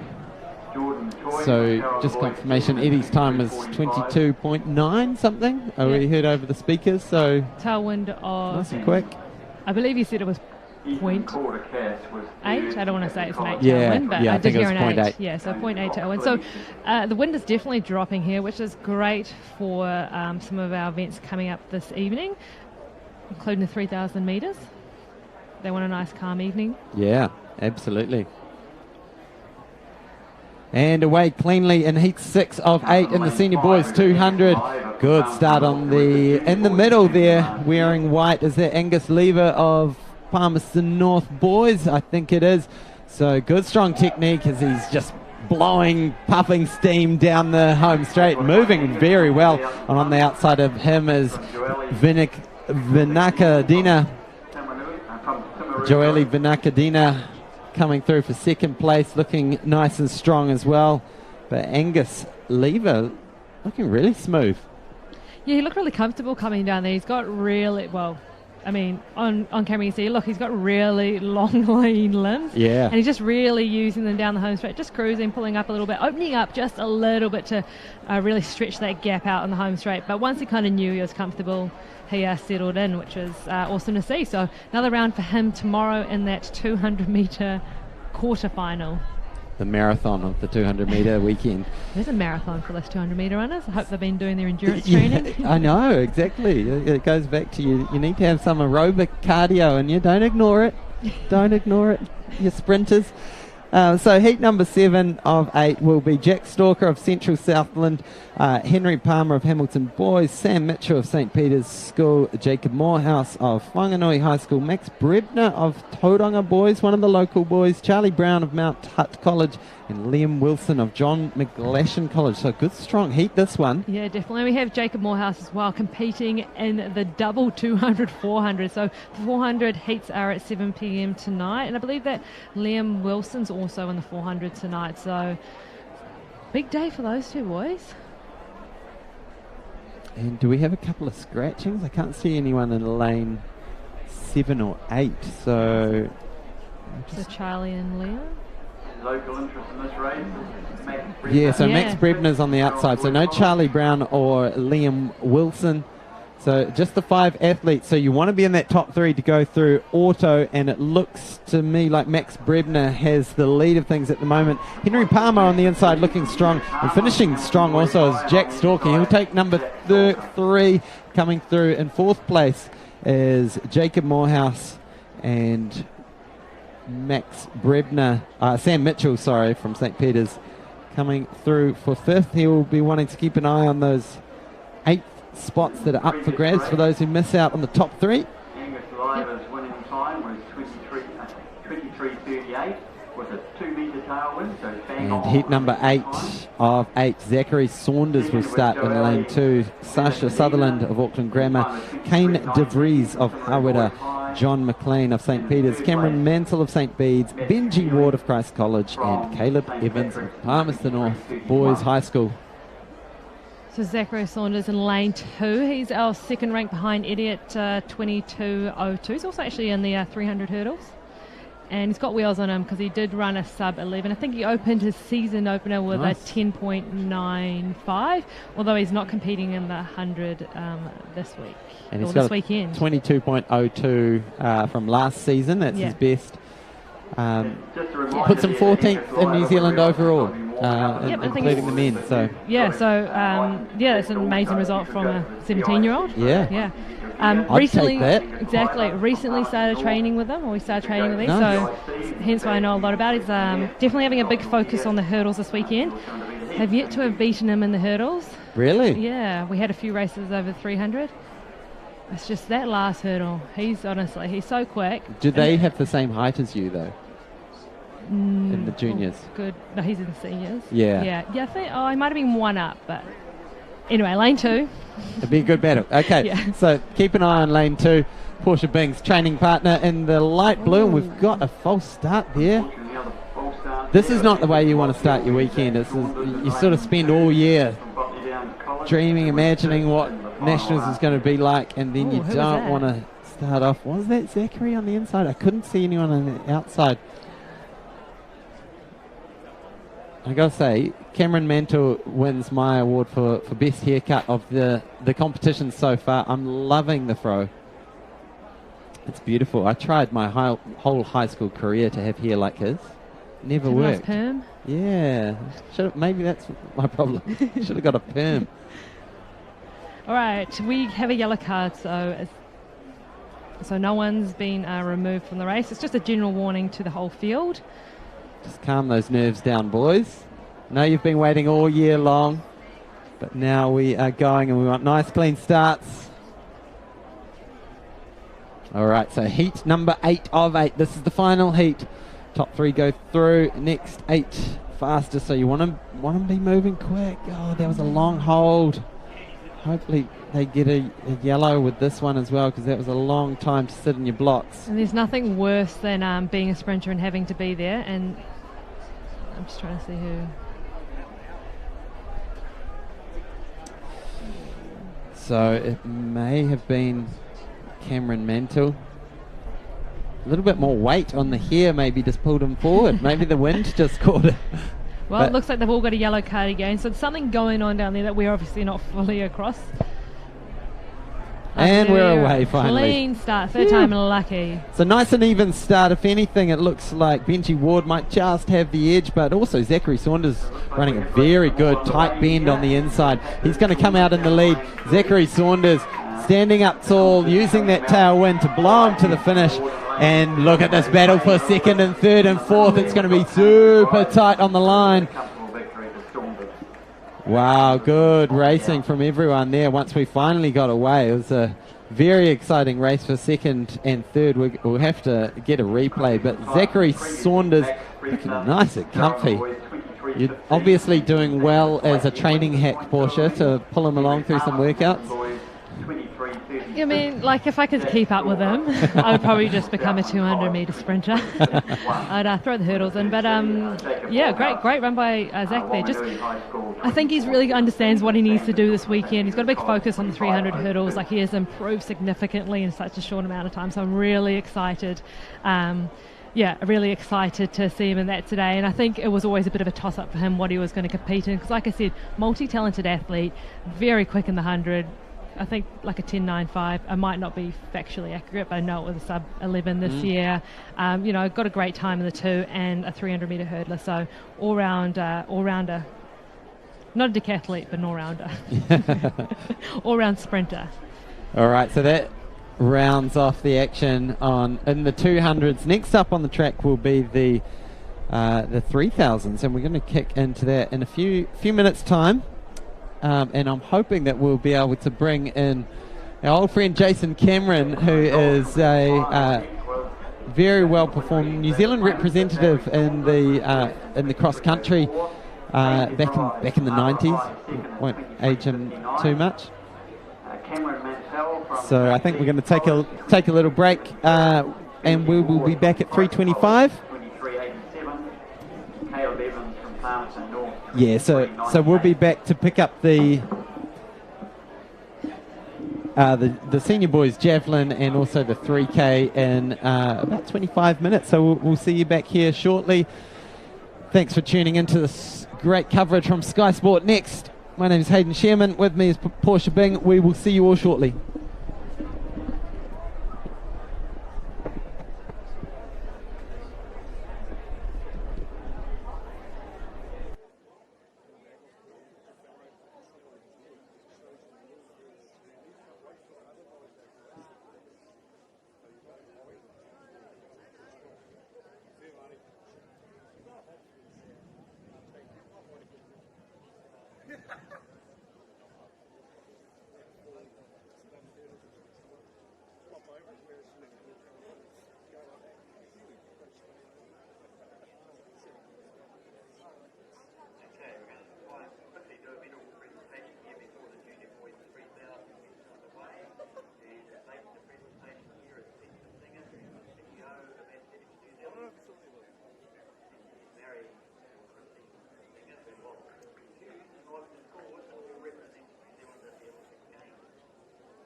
Okay, just a reminder to all athletes, all team managers, everybody frankly, that athletes must go through the call room. They cannot go directly to an event, so you can't just rock up to your field event at the start time.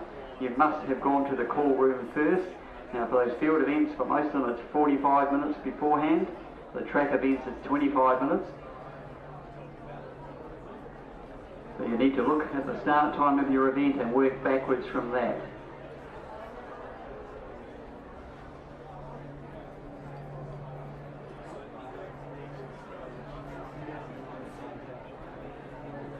So just still Nick Davies out in front. We think it's Jamie Morra, second and behind him.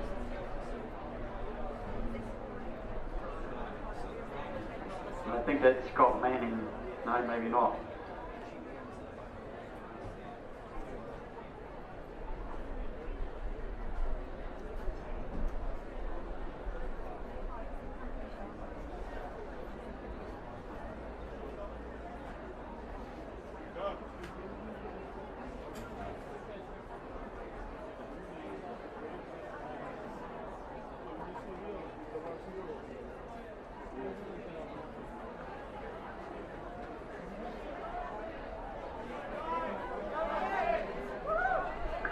Qualifying here is we've got 2 heats, so the first 5 will go through automatically.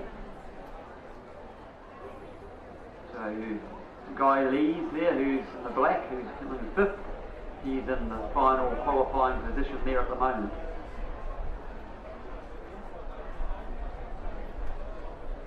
So we've still got Davies leading from Morra. I think that's Pugh moving up into 3rd place.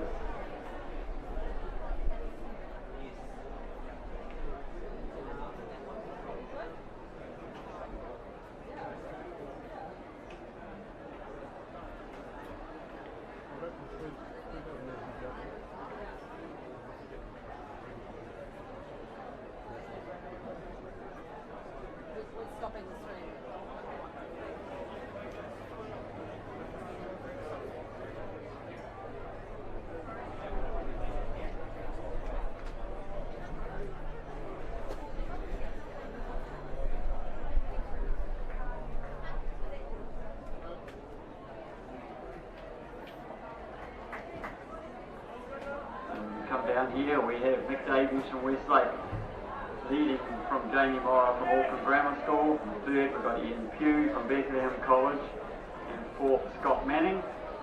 And now we've got an interesting race developing in the pack here for who's going to be that 5th athlete. At the moment that's held by James Wembridge, who was up in the early pack. And I think Ben Brunner is the next one in there from Wellington College.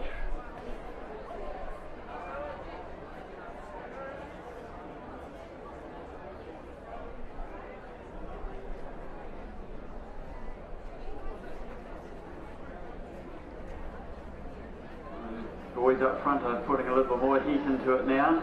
I think they're going to get the bell when they come down this time. I may be wrong.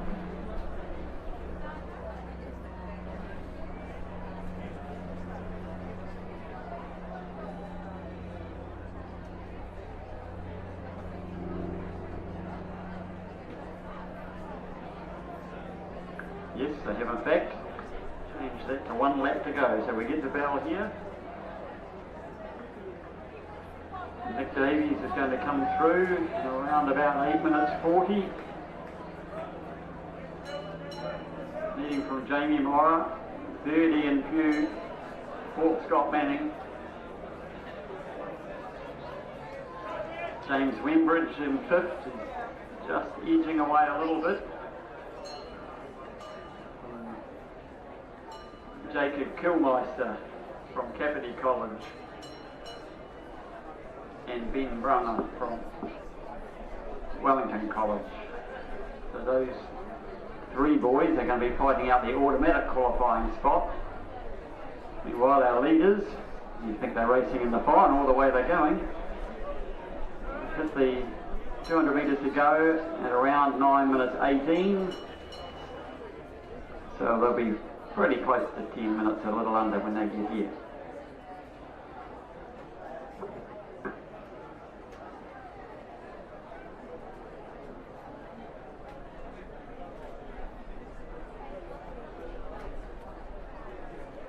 allowed my son to ease off and realised that daylight is currently third. Nick Davies, who led all the way, will win it, and Jamie Morrow, who was in hot pursuit all the way, will be second.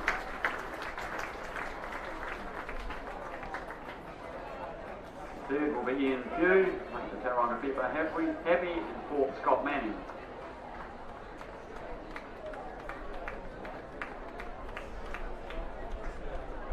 And the fifth runner is James Wembridge from Onslow College.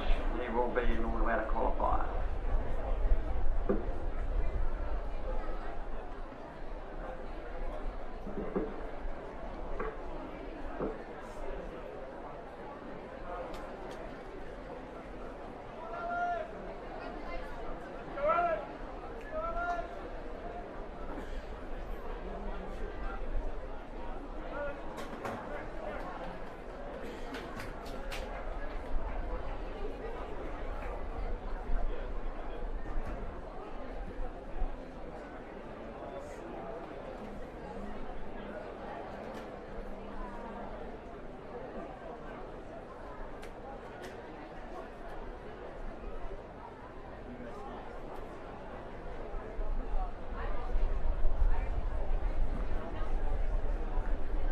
It's a long journey for these young athletes. Many of them this will be their first time appearing at New Zealand Secondary School Champs.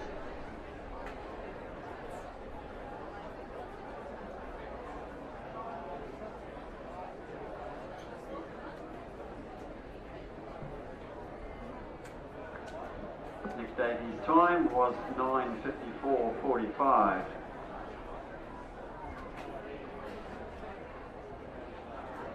(9:55.08).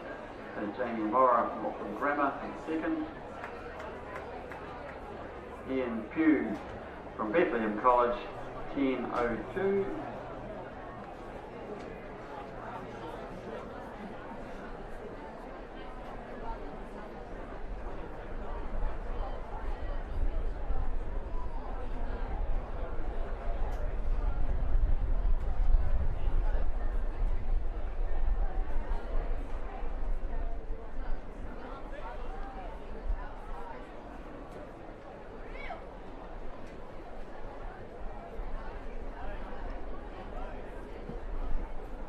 Scott Manning's time from New Plymouth for fourth was 10:05.9 for Scott Manning.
first lap. The leader at this stage is Joshua Jordan from St. Patrick's. We have a Christian Duval from McLean's College, and Cameron Maunder, Westlake Boys High, third.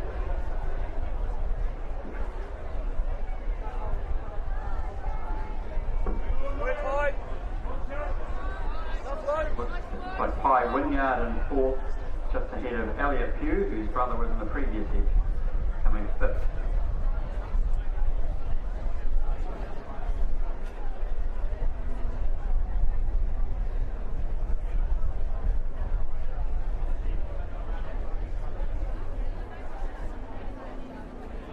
In fact, it was the other way round. It's Joseph Duffett who is in fifth place there, the other Bethlehem College athlete. Elliot's just a couple of places further back.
The order remaining the same here. We've got Josh Jordan leading from Christian Duval, Cameron Maunder, Pi Wynyard,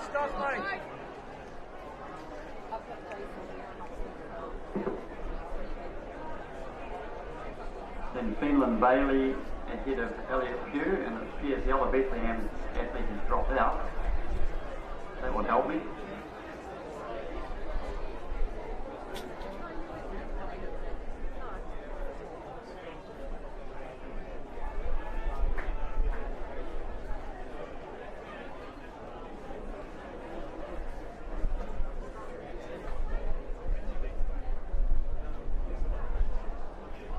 Remember, we've got the first 5 qualifying here.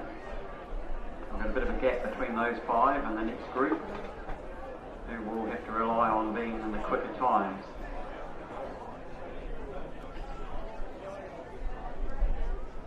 Going to come in now, and they will have 3 laps to go. You can see the board is about to change from 4 to 3.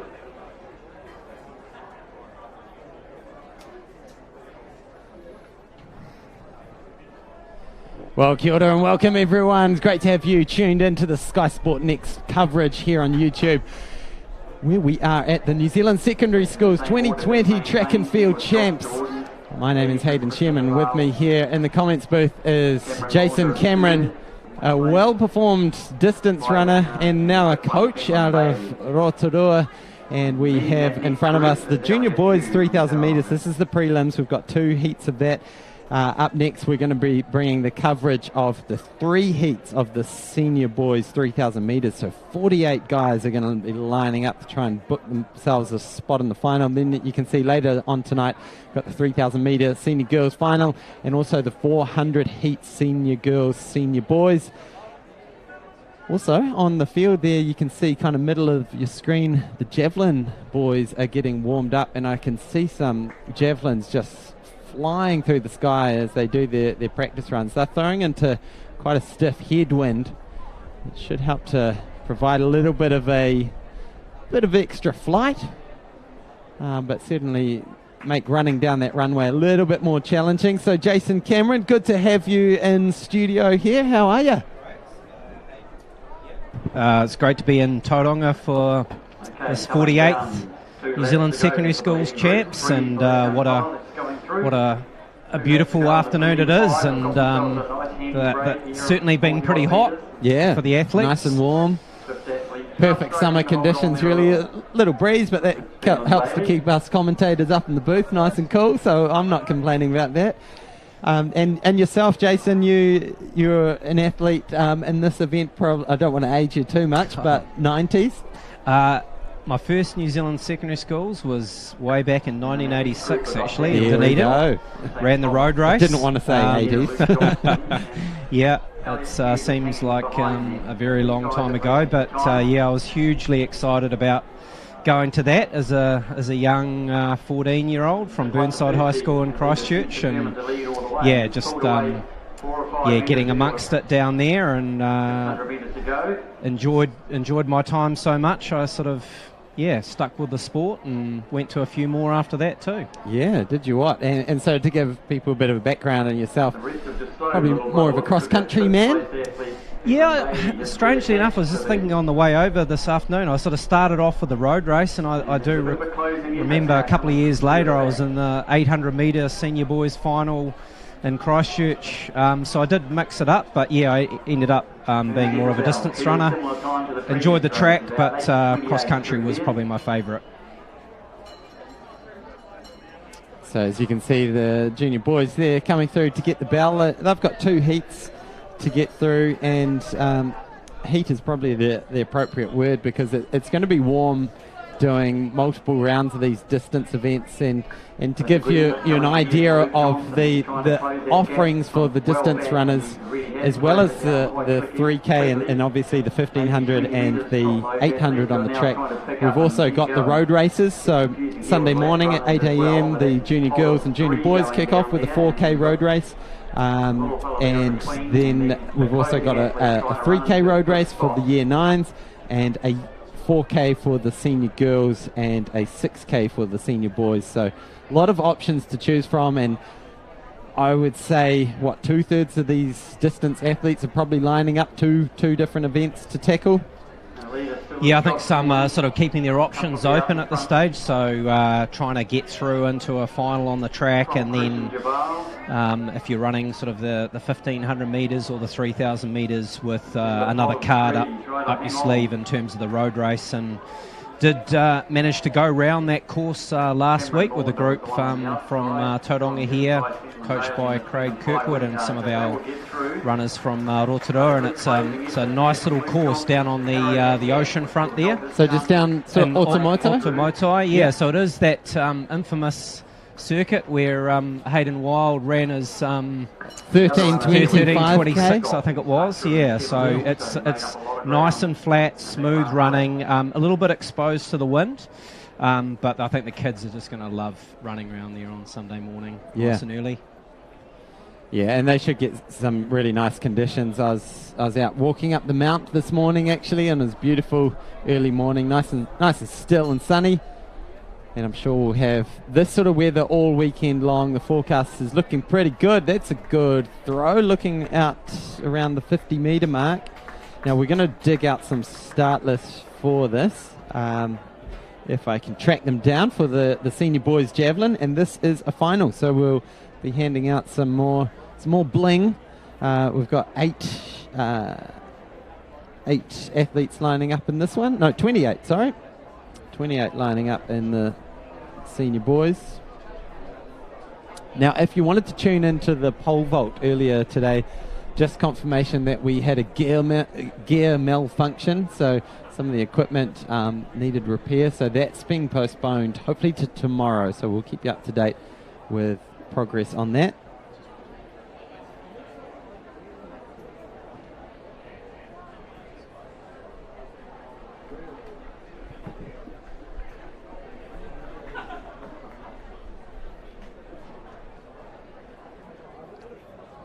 I remember when the Tauranga Domain here was one of the best grass tracks in the country, Hayden, back in my youth. Oh, nice. And I think John Walker ran 4 minutes of the mile here some time ago as well. So they've got a very well-known meet called the Tauranga Twilight, which has happened for a long, long time, and happens on the all-weather surface now. But yeah, it's definitely the great competition venue here, nice nestled on the edge of the city, and pretty accessible. So hopefully we'll see some good crowds this weekend.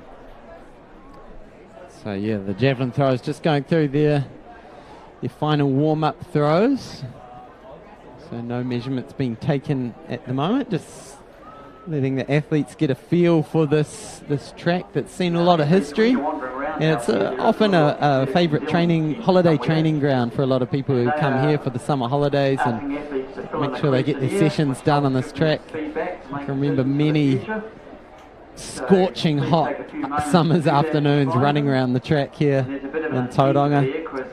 Yeah, it's such a massive part of coming to this event as a student, you know, and especially the year 9s and year 10s have never experienced a meet like this before, and you know, the added bonus of being able to come to a new part of New Zealand that might not have been to before, you know, and they're in the beach capital of New Zealand here, some wonderful beaches to go and relax at some stage in between events, and cool off those legs and recover, and just have some fun with their friends. It's a wonderful location to hold this championship. For the para classes.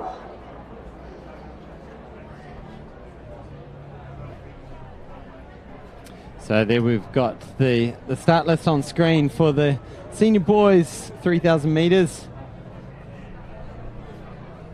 So as I said before, we've got 3 heats in this first round. They'll go through to the final. So we're looking for the top 4 from each heat, and then the next 4 go through, which is going to be no mean feat when you've got 15 guys lining up on the start line. So we have Andre McKay of Maclean's College, Samir Khan of Auckland Grammar, Henry Allett of Christchurch Boys, Flynn Register of Rathgill, Henry Beliveau of Wellington, James Corbett of St. Peter's, Gene Court, Napier Boys, Matthew Bowen, Waimea, Callum Hockey of Rangitoto, Zane Powell of King's College, Josh Fitzgerald of Motueka, Josh Gill of Nelson, Mac Rowe of New Plymouth, JJ Weston of Westlake Boys High School, Ben Hennessy of Waihi College. So a really stacked heat for this first heat of 3, and to finish top 4 in any of these heats is going to be no mean feat.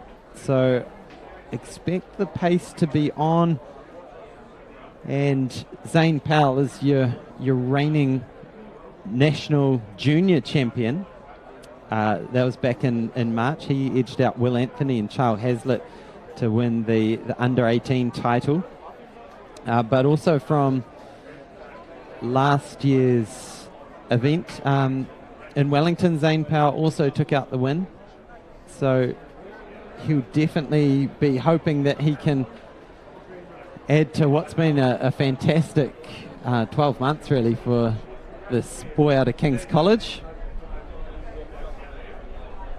Okay, so I got some times from that heat. Joshua Jordan first in 9:49.88. So 3K around the track, so what's that, 7.5 laps. I've always found Jason Cameron running it. The 3K is a little bit of a funny one to get your head in, because it's not middle distance, but it's also not long distance in terms of like 5K and above. So you're often in that funny middle ground of your lungs are going absolutely maxed out, but you've still got to play it a bit tactically. Yeah, it's definitely one of those nurturing sort of distances for these younger age groups, and you know, a lot of them will be probably the furthest race that they're doing at the moment. And yeah, when you're coming to a meet like this and running on a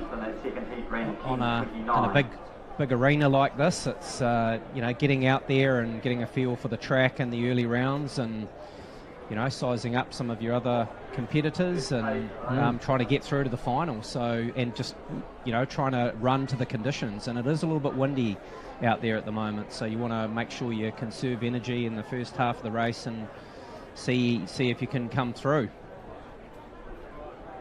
So prelims, how would you be attacking this? And you yourself, you've got some athletes who are taking part this weekend. So how are you going to tackle when you've got a heat and then a final? Obviously, you don't want to cook yourself on the first day of competition. Are you going to go out reasonably steady and make sure it doesn't come down to chance in those last couple of laps? I think you've just got to put in the effort required. So, don't put too much in, but you've got to do enough to, hopefully progress. So I'm a big advocate of, making sure that you pace your race. And in track racing, it's just so critical to be with the bunch or thereabouts. Unlike a road race or a cross-country race where you can maybe have 30 or 40 metres and maybe come through or finish strongly and make up that ground. On the track, it's just the finer moments, shorter moments where you really need to keep connected and get as close to the pole line, try and run as least distance as you possibly can.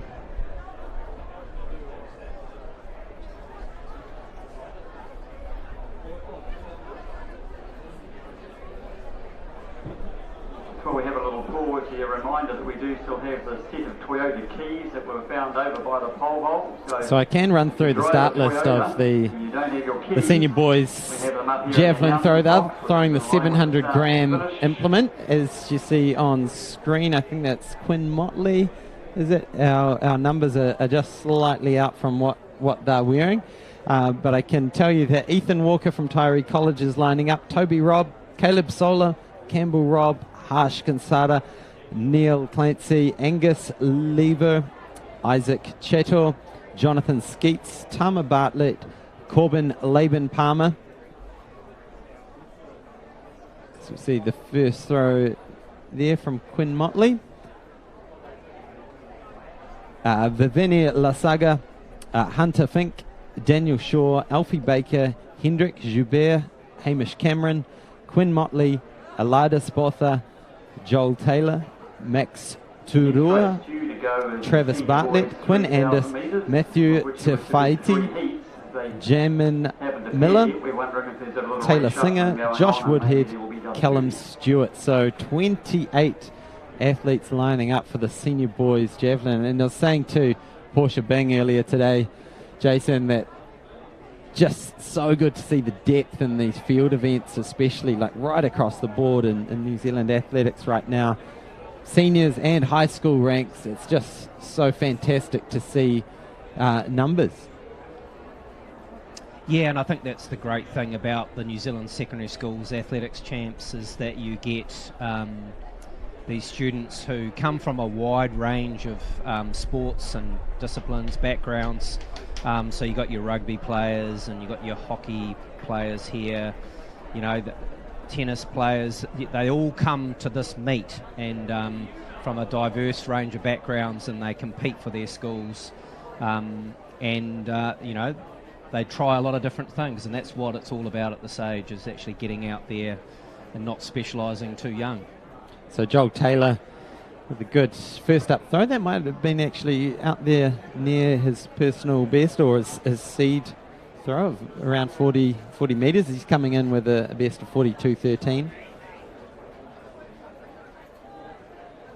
Yeah, it is one of the cool things. National secondaries is, oh, look at that, 45.82. So we think that would put him into first place at the moment. Good, solid opener.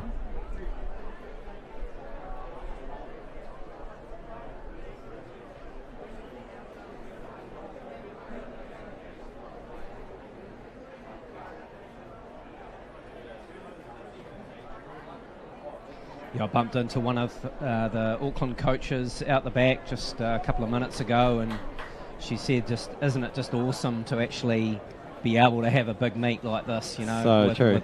With the year that we've had. So a lot of challenges for everybody, and these athletes will just be loving getting out there, competing for their schools, and in this carnival atmosphere. And props to all the athletes and coaches who are here, because most of these athletes for basically a couple of months had to do all their training alone. Their coaches were on Zoom calls guiding them through workouts. They were trying to replicate a javelin throw in their backyard, or do their distance running laps around the block. So it's been a really challenging year for so many people. Schools, there's a lot of teachers watching this, and my gosh, the schools and teachers have had one hell of a year. So to all you guys and girls, ladies and gents who have kept this sport going, kept these young people's lives with a semblance of normality, and here we are for a massive celebration for a fantastic year. So well done, everyone. Well done, New Zealand. Yeah. And not so long ago they were finishing off their exams. I think it was just last week. So there's I think the champs were actually shifted out a week, so traditionally they're the first weekend in December, so probably much looked forward to by all these students coming to Tauranga for a big end of the year and before their Christmas break. Absolutely. So as you can see, we've got a split start for the 3,000 metres. So those guys on the left don't get a head start. They've just got to start on the outside of the track. So we split up this big field of 15 runners. So there'll be 5 or so that start on the outside, and they'll merge after 100 metres. As they come off the bend, they'll all merge and be running together by the time we hit 200 metres. So you can see on the outside there, Zane Powell. He's your reigning champ. Won this event last year. Had a great contest. Also in the 1500, I want to say he got second.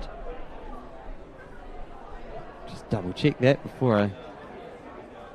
Yeah, so he got second to Liam Back, who took out the 1500 metre title last year. So here we are. We are off in the first of 3 7.5 lappers.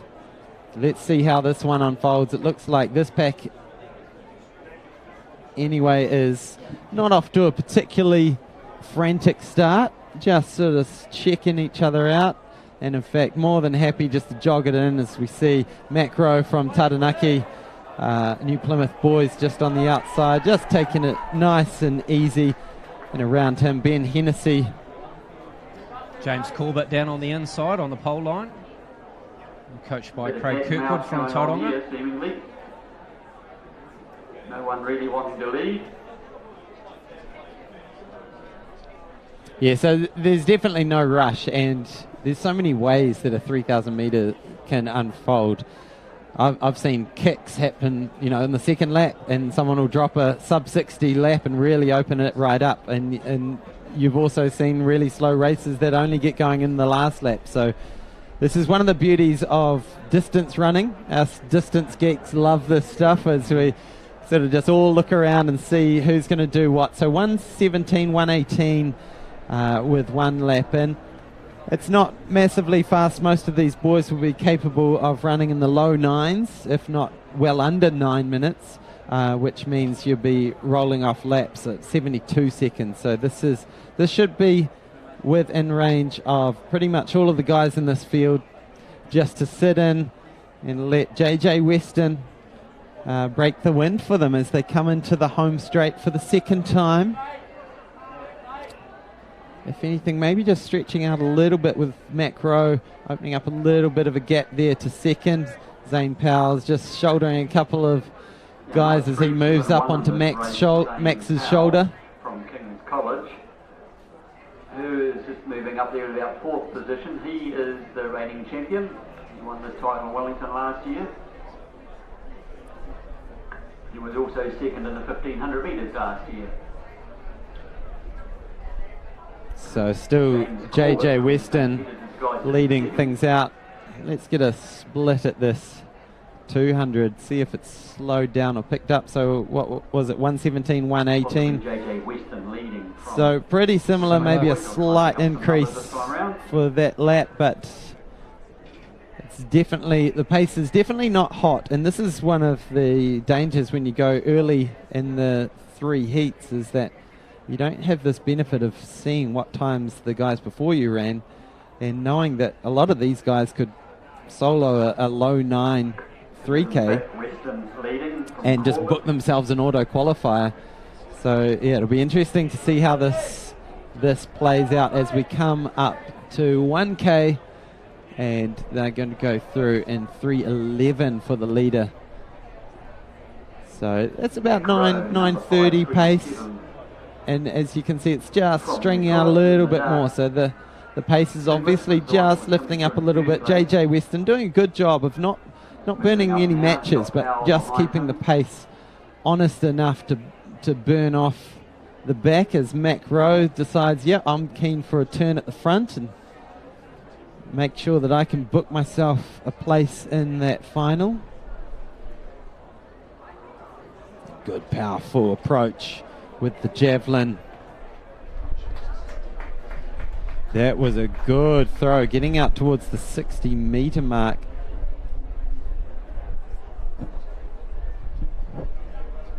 So that looked like it was Ethan Walker. So Mac Rowe from New Plymouth Boys High School.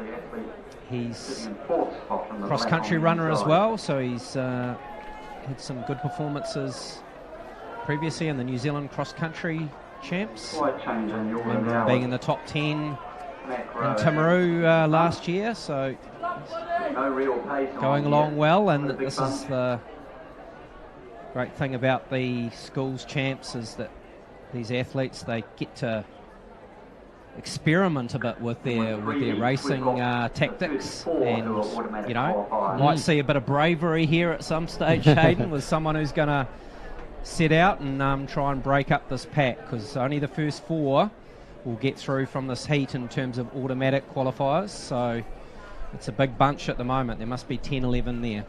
Yeah, it's one of the things I love about watching junior distance running, because there's this element of sort of not knowing what the limits are, and just, you know, testing it out, saying, I'm just going to throw on a sub-60 lap here and just mix things up.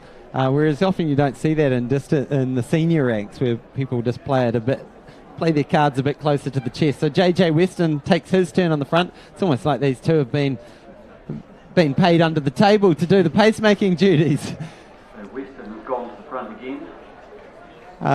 But these two doing a great job of just stretching things out a little.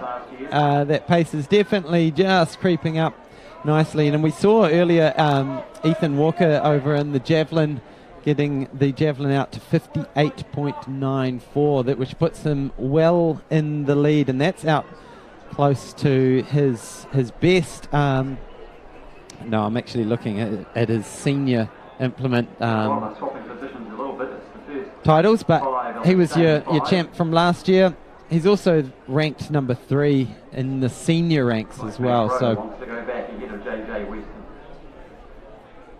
he will definitely be the man to watch in the Javelin. So here we go. These guys definitely have stepped on the pace. Now that was 6:17 at 2K, so that means they've definitely upped the pace. So about 3:05 for that kilometre.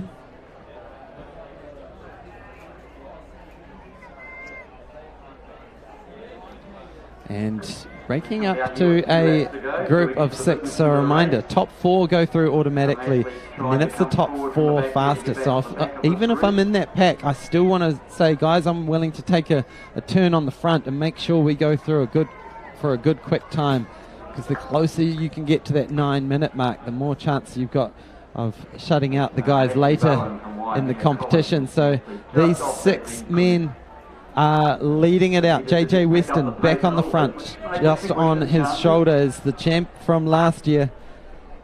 Zane Powell wearing the purple of King's College. Also tucked in there is James Corbett. Zane Powell, defending champion, now taking 1,000 metres to go. He sits on the outside of our leader, JJ Weston, 600 metres to go.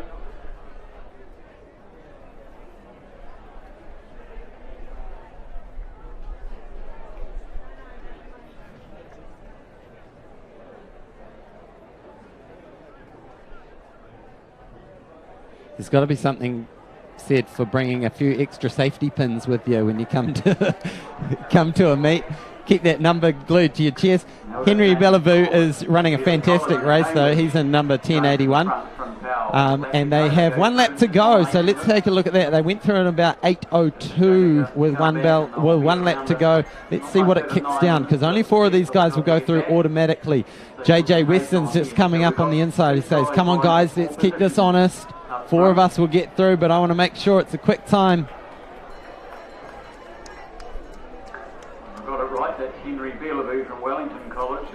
Zane Powell on the outside there. Yeah, and Henry Bellevue also coming through. So with 200 to go, it's Henry Bellevue, Zane Powell, James and Corbett. then James Corbett in third. Macro just behind him, and JJ Weston. So Macro and JJ Weston, after having to do all this hard work, one of them might just get shut out of this top 4 as they come round into the home straight. Here we go. This is going to be an interesting kick, because only 4 of these guys are going to go through automatically. It looks like JJ Weston's just going to be beaten for pace as these 4 pull away. So Henry Bellevue, Zane Powell, Macro, and James Corbett will be your autos. It's about 64 seconds for that last lap. The boys. So did you get a final time on it? About 9:10? 9:06, 9:07 I thought it was. Okay. Yeah. So that's the sort of time that we need to keep an eye on, because the top 4 go through, and then it's the next 4 times. This is actually a pretty tricky qualifying to get through to the final of the 3,000 metres. So we switch back over to the Javelin boys.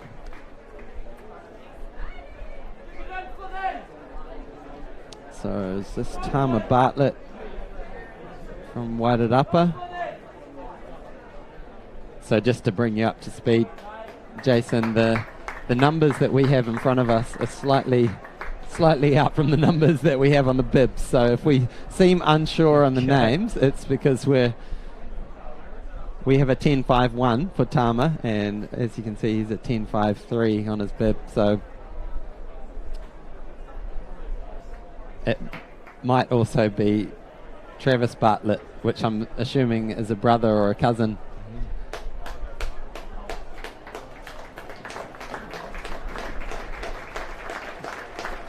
Caleb Sola, we will see a lot of this boy over the weekend. From Hutt Valley, he's got and Samir Khan from Auckland Grammar School coming home to finish his 3,000 metres senior boys heat. Yeah, good solid time too, about 10.5 minutes. So good run in the heat. We've got a bit of pedigree in the javelin, haven't we, nationally? Gavin Lovegrove, yeah, over 80 metres, and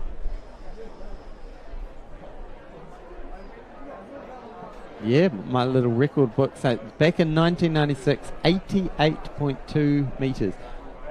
That sort of gets to the distance where if I'm a distance runner running laps and you see that javelin flying through the air, you're kind of wondering, how long's the infield?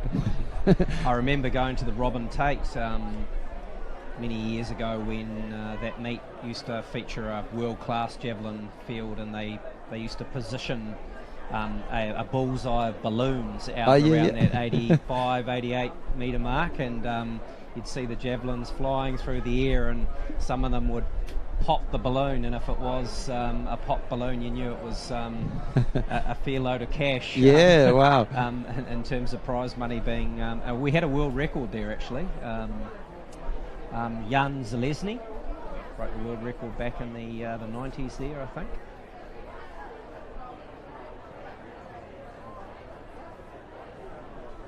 So number 347, I think that's Max Tuoroa.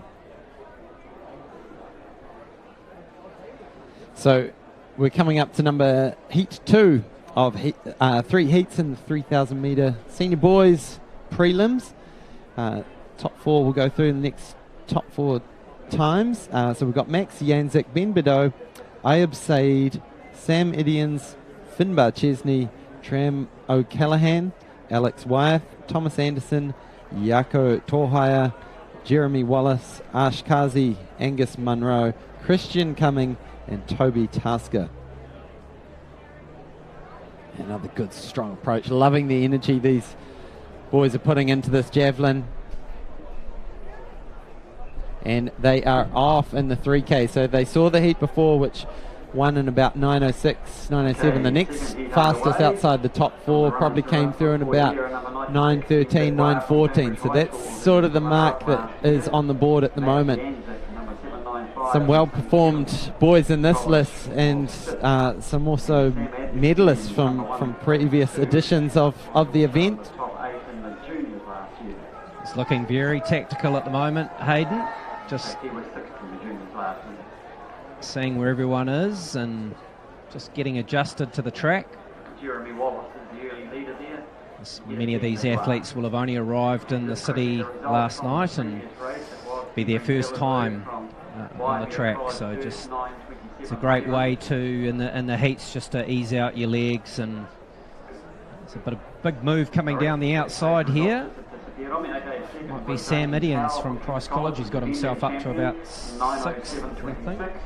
Third was James Corbett from St Peters and Sam Idians. 9:07.60. Fourth was Matt Rowe and 9:07.6. Sitting in about 6th at the moment. Very close, and the unlucky athletes who just miss out there were JJ Weston, who did much of the leading, 9:08.61, and Benny Hennessy at 9 minutes 12. You can see how windy it is up that front straight. The singlet there of Ash Kazi from Westlake Boys High School, and just how much it's fluttering in the breeze there. So you really don't want to be taking that wind every lap. So it'd be great to see some of these other boys probably going to be pretty cautious. Yeah, two of the favourites just sitting in second and third there. So you got Ben Bideau just sitting on the shoulder of Kazi, and then Max Janzik wearing number 795 in third place. He's your silver medalist from last year. He got fifth. Ben Bideau got silver last year. Max Janzik was your bronze medalist in the junior 5,000 metres earlier in March at the national champs. So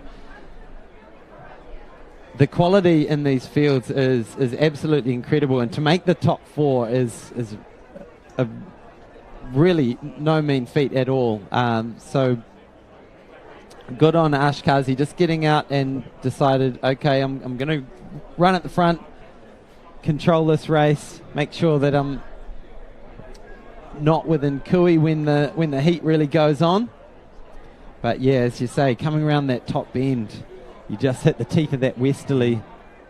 It sort of sneaks around the grandstand, and then it gives the boys a bit of a tailwind as they come along here along the home straight. So this is the first kilometre, and that went through in 3:03, so a lot quicker than the first. Although we kind of thought the pace might be off a little, the first race went through in 3:11. So Ash Kazi, he's looking nice and chilled for running 9-minute pace here. Looks really relaxed. And I'm sure Ben Bideau and Max Janzik, just tucked in out of the wind, will just be absolutely stoked with Ash's pacemaking here. Because as some of the guys with, on paper, the times and the medals, you sort of want that just nice and predictable race where it's led out at a good strong pace to thin out the field. Shout out to Thomas Anderson there from Burnside High School. That's my former high school in Christchurch. Great to see Burnside represented in this race. Yeah, the race starts at halfway really in the 3,000 metres, so a lot of these athletes will be thinking about their positioning and conserving energy and just sheltering from that wind at the moment. Yeah, always remember that one of the tactical greats of distance running. If you've ever seen a race of Mo Farah's, he'll often just sit at that back of the pack, just happy to let the others do the work, and then only at the last kilometre will you start to see him. So there's certainly a lot of benefit to be had for just conserving the energy, sitting in the pack, realising, like you say, the race doesn't start until at least halfway. As long as you're in touch, you're okay. So this is the mile point. So just tick under 5-minute miling. So maybe just slowing up slightly. That first K in 3:03.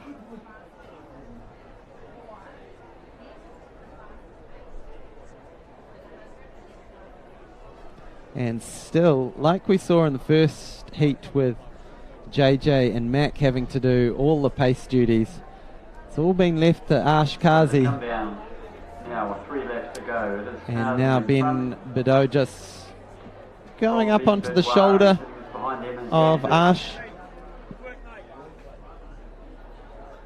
Just making sure the pace stays on. And are we seeing a slight break?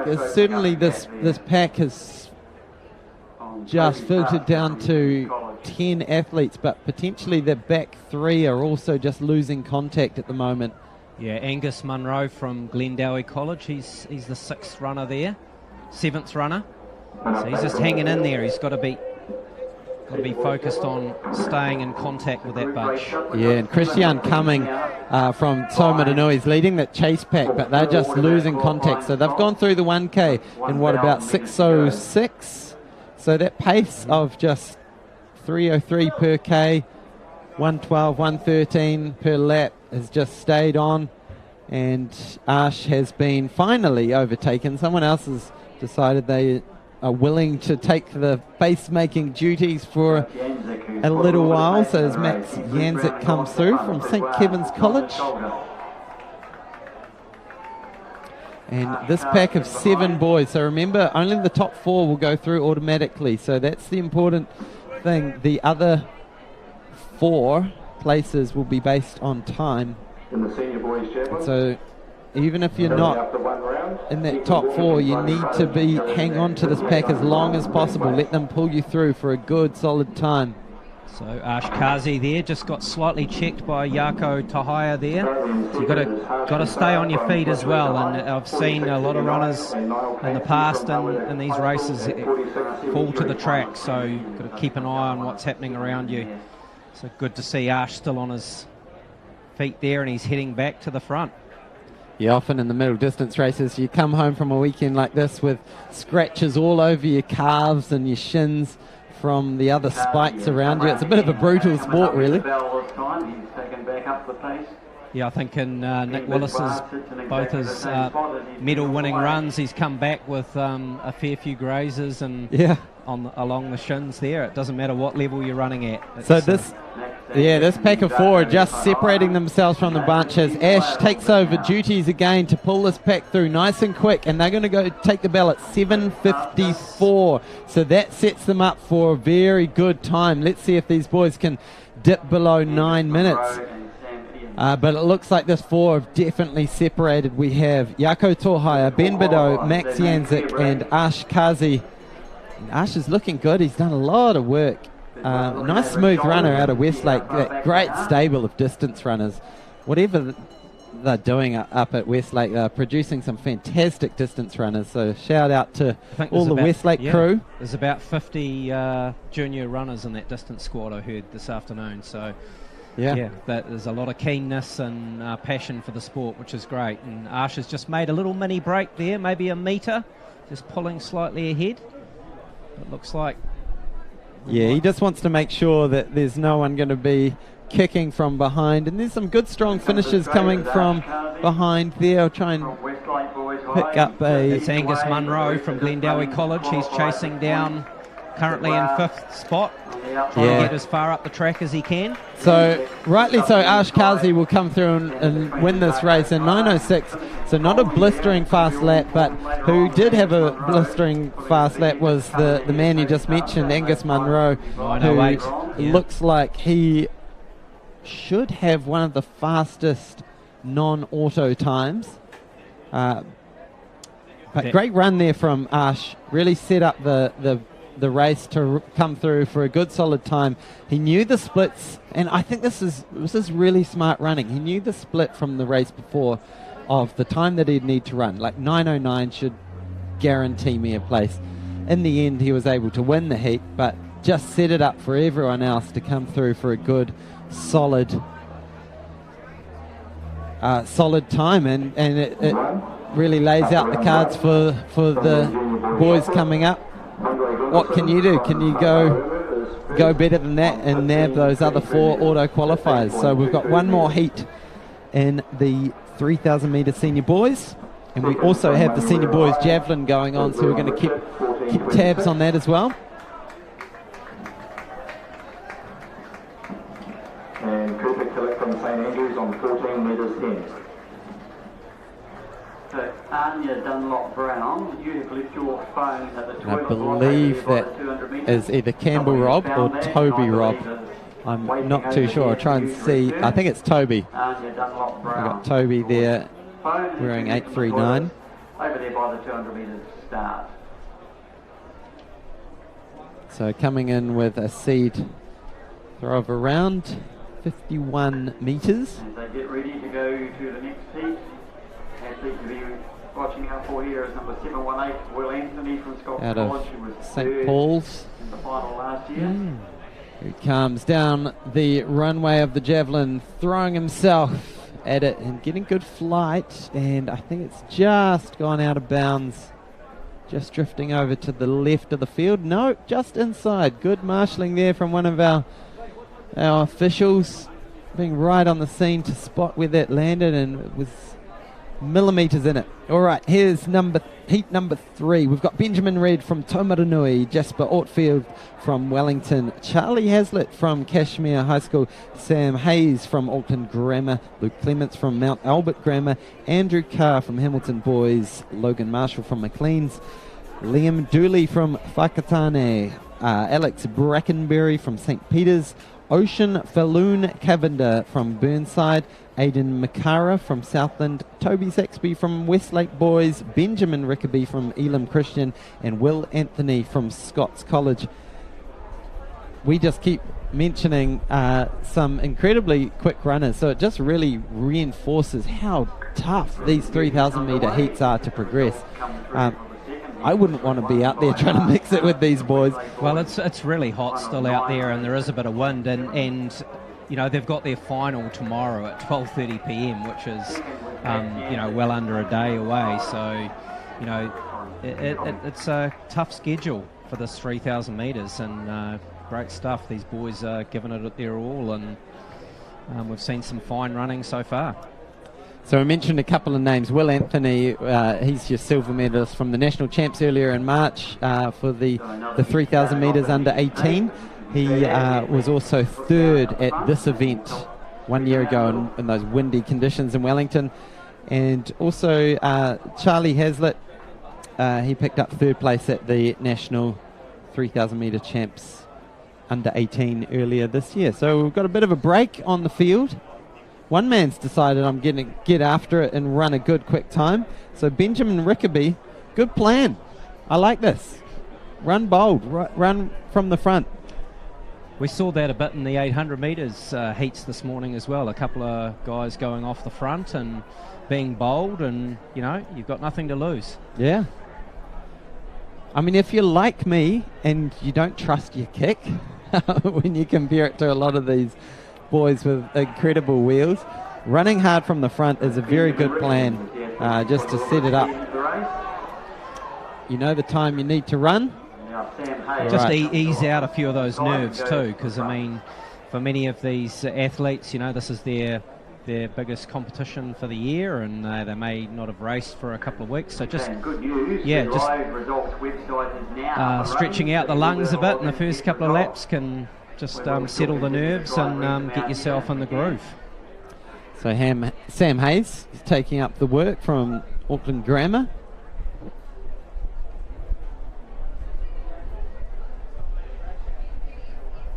And if you've just joined us, it's amazing to have you tuned into this coverage on Sky Sport Next. And a little challenge for you friends and whānau who need to be watching this, schoolmates, clubmates, coaches, teachers, make sure you send them the link so that they can be tuned in. You can find the calendar of events, the timeline of events for the weekend on the NZSSAA website, and that'll let you know what's coming up. So book those, put the reminders in your phone, make sure that you're watching, tuning in throughout the weekend as we bring you this coverage from Tauranga. So 3:04 at 1K. So that's comparable to the second heat. The first one went through in 3:11, and then the second heat went through in 3:03, which ended up with a slightly quicker time at the end. So 3:04, that's a good solid start. If I'm these boys sitting in that big pack, you're looking for guys to just share the load of pulling these guys through for a quick time, because there's nothing standing in the way of 8 boys qualifying from this heat if they want to share the duties. Speaking of duties, coming up to the front, number 718, Will Anthony.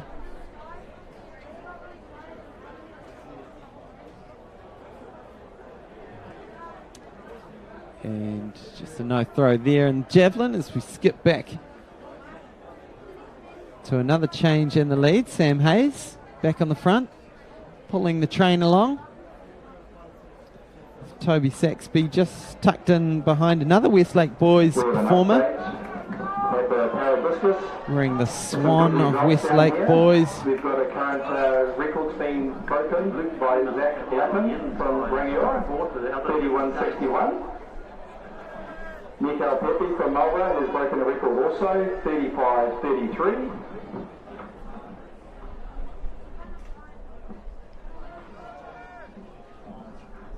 And Una Kanajil Reddy from Rangiru is 16.85, is a new record as well. And so it's all right, so still this pack of boys just continues to train on down. And through the mile at 4:54, so you remember that's just slightly quicker than the heat before, so maybe there's just been a little injection of pace as Toby Saxby comes round, takes on duties, and you can see there pushing and shoving. The traffic gets on. Often when there's a change of lead, you'll see the guy who was leading just sort of sink back through the pack, and it's hard to jostle around those places. But Toby Saxby takes it to the front, and it's really important that this pace stays on for these boys. So Luke Clements comes on to the front, realising that we need to keep this pace honest. Yeah, and it's staying out of trouble really, because so easy to go down, you know, in those tight bunches. There's some pretty long striding athletes here, so you don't want to be clipped and fall to the track. So Luke Clements just sitting on the shoulder of Toby Saxby, who continues to do the work up front. First heat, I got the first one to you before, the previous heat, which was Ash Kazi in 9:06.7. Second was Matt Yanzik in 9. And here we come for the 2K mark in 6:06.10. So a slight slowing up. So definitely over that last 400 metres, they just eased up a little. There was the slowest of the heats. Yeah, so there was about a 76 through that lap, which is a definite slowing up. So they can't really afford, the guys in this pack who don't have a huge kit can't afford to just sit back. They need to make sure these last few laps, these last 2 and a bit laps, are honest and as quick as possible, really. All right, 2 laps to go now, and it's still Toby Saxby with Luke Clements just on his shoulder. They're running wide, which shows that the pace is definitely not frantic.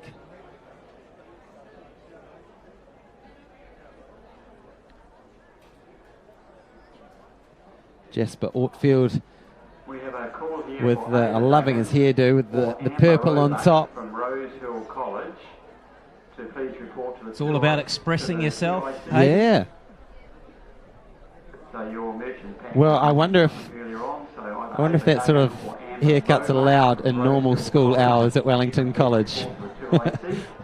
I do remember in my 88 Christchurch Secondary School's cutting my number into the back of my head. 102 Burnside High School. So love it. Yeah, got to show a bit of style out Yeah, there a bit today, of don't self-expression.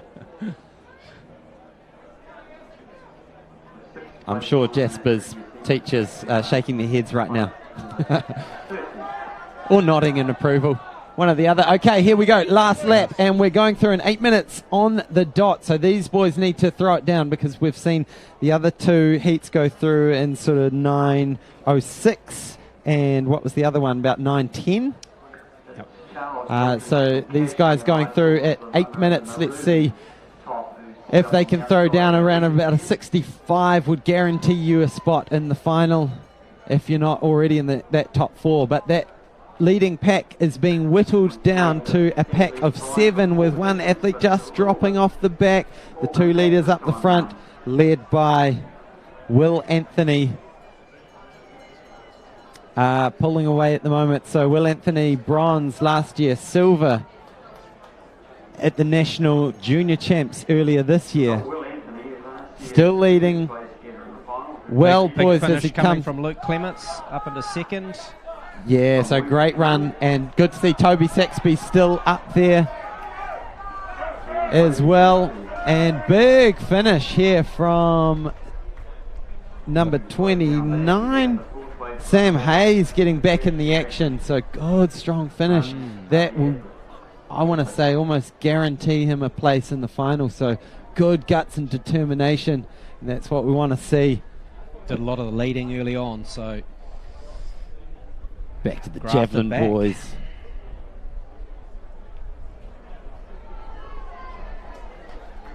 So I think this is Campbell Rob.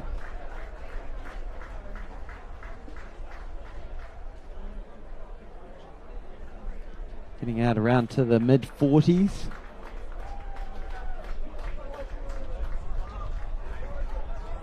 And some epic finishes here in the heat of Tauranga. We had cloud for the earlier races this afternoon, but the sun's come out just in time to give the that distance will be updated shortly as they get the mark from that throw. Yeah, just in time for the distance runs. Sun comes back out again, heats it up even more. So great action there from the senior boys. Now, if we got Portia Bing still around, I might try and see if she can sub in, and I'll go to the bathroom that I meant to go to before. But this is the problem. Whenever you go to try and find your way to the bathroom at these events, you'll bump into a million people that you haven't seen since the last event. And then before you know it, you've got to come back. And the tuck shop on the way too. Hey? Oh, yeah. And that. So what have we got coming up on the track? The junior girls 200 metre preliminaries next up. Yeah, so the key ones that we're going to focus in on this afternoon will be at 6:10, the girls 3,000 metres, and we're really going to hone in on this javelin competition. This is the main senior final this afternoon. Well, it's the only senior final that we're going to be focusing on. No, I lie. There's also the senior boys discus this evening, and the senior girls discus as well. Oh, sorry, that will be focusing on the track. I'm getting distracted. Okay, I think it's time for me to take a break. I'm going to hand you over to Portia Bing, who's going to guide you through some of this javelin action. So just a notice before this race gets underway regarding the pole vault, which we announced earlier today. We had a gear breakage. So tomorrow, the junior boys and senior boys pole vault will be held together at 10 a.m. So that's tomorrow morning, junior boys and... Hello Jason, how are you going? Portia, nice to meet you. Nice to meet you too. Having a formal meeting here in this very nice, very stuffy commentary box. I did come in and it smelled like better days, I tell you that much. It's sweltering here in Tauranga. Yeah, beautiful, beautiful day. So we do have the senior men's javelin going on down here. So this is Max lining up. Max is from, I can't remember what school Max is from. We have an issue there Maybe with Kyteborough College. Overlapping events there with that pole vault tomorrow. He is a decathlete, so multi-discipline here. Been working quite a lot on his javelin. Nice, really nice release there. Heading up towards that 40-metre mark. It's always a little bit interesting with these decathletes. You can never really tell, you know, some of them have a really strong at javelin and some of them not so strong. So it's always a bit hard to gauge what's what there. So how did you enjoy those 3,000 metres? It's my passion. Your passion? Middle distance and distance running, Portia. So that was great to see some of those heats and some pretty demanding conditions out there for the athletes. Yeah, definitely. So I went for the little walk around the track before. That's one of the great things about being down here. You can jump out of the box, have a little walk around. And we've been saying all morning or afternoon, Hayden and I have been like, oh, the wind's dying down, but it's actually extremely strong crosswind in our top bend in our with the 200 as well. So our 400 metre runners that are coming up around 6:40 tonight. We've got the senior women's and 7 o'clock tonight. Those athletes will really be looking for those winds to die, because having those kind of winds in a heat will really take it out of you. So we are here at the senior men's javelin. We just get organised and see what athletes we have here.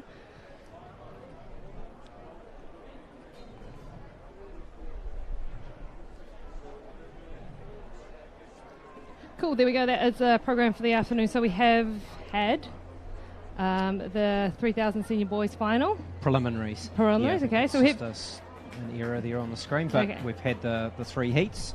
And the finalists will be confirmed shortly for the final at 12:30 tomorrow.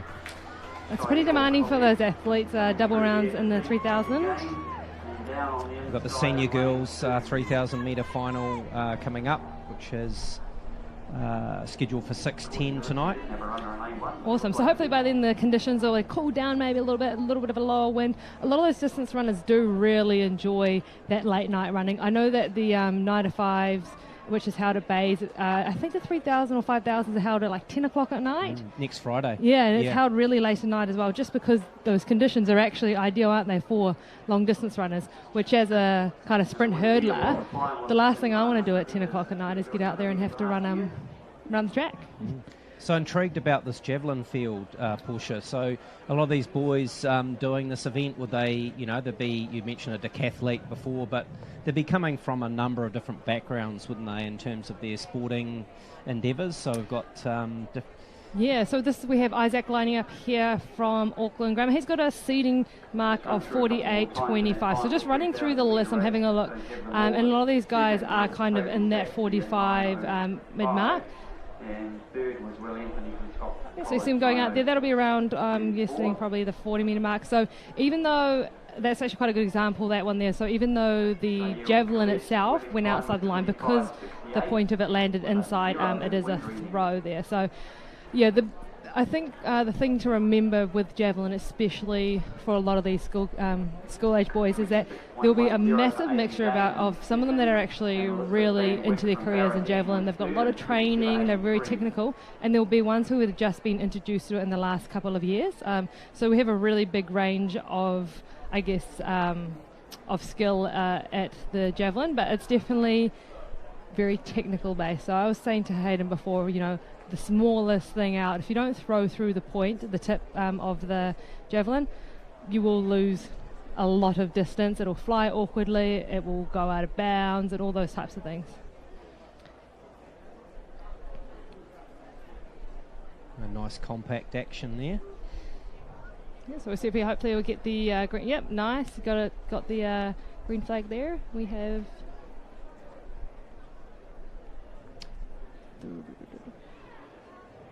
Cool. So it doesn't look like we have the up-to-date version. And how would you train for the javelin at this age, in terms of what sort of mahi would you be doing? Okay. Like I said, a lot of these guys will just be starting out, few drills type thing. It's just javelin's the kind of thing. It's about spending time with your javelin. It's got to become your best friend. If it's not your best friend, you're going to absolutely suffer. And coming from a heptathlon background, that was the biggest thing, right? Spending time with the implement you hate the most is just a nightmare. And heptathletes in particular are kind of either extremely good at javelin. I know heptathletes that could go out there and throw 52 metres any day of the week, which is competitive internationally. And then you get heptathletes like me who struggled because I taught myself to throw javelin, which is something I wouldn't recommend because it's so technical that once you get those bad habits, it's really hard to get out of. So a lot of these guys here will be just working with coaches on really small things. You'll see some of them doing the full, they'll run forward and then they'll turn their bodies to gain momentum before they release. But the most important thing for these guys as well is really nice right there is really to make sure that one, they're planting before they throw, and then two, just trying to throw through the point. So in terms of development, if you throw a pretty decent cricket ball, is that a good precursor to being able to throw a javelin pusher, or? I would say not necessarily. It's a little bit different. There is people who go out there. It depends on how you throw a cricket ball as well. You can't do the old sideways throw, although that used to be a thing in javelin, I believe, and they do the whole discus kind of spin until it got banned because obviously it was a bit dangerous. Just went out of bounds there, so that it'll be a no throw for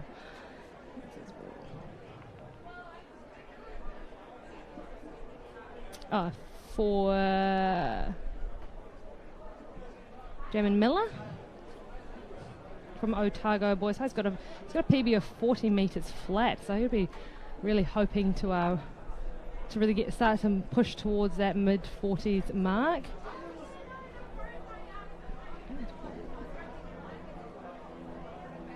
Nice, and see the javelin flying up there for...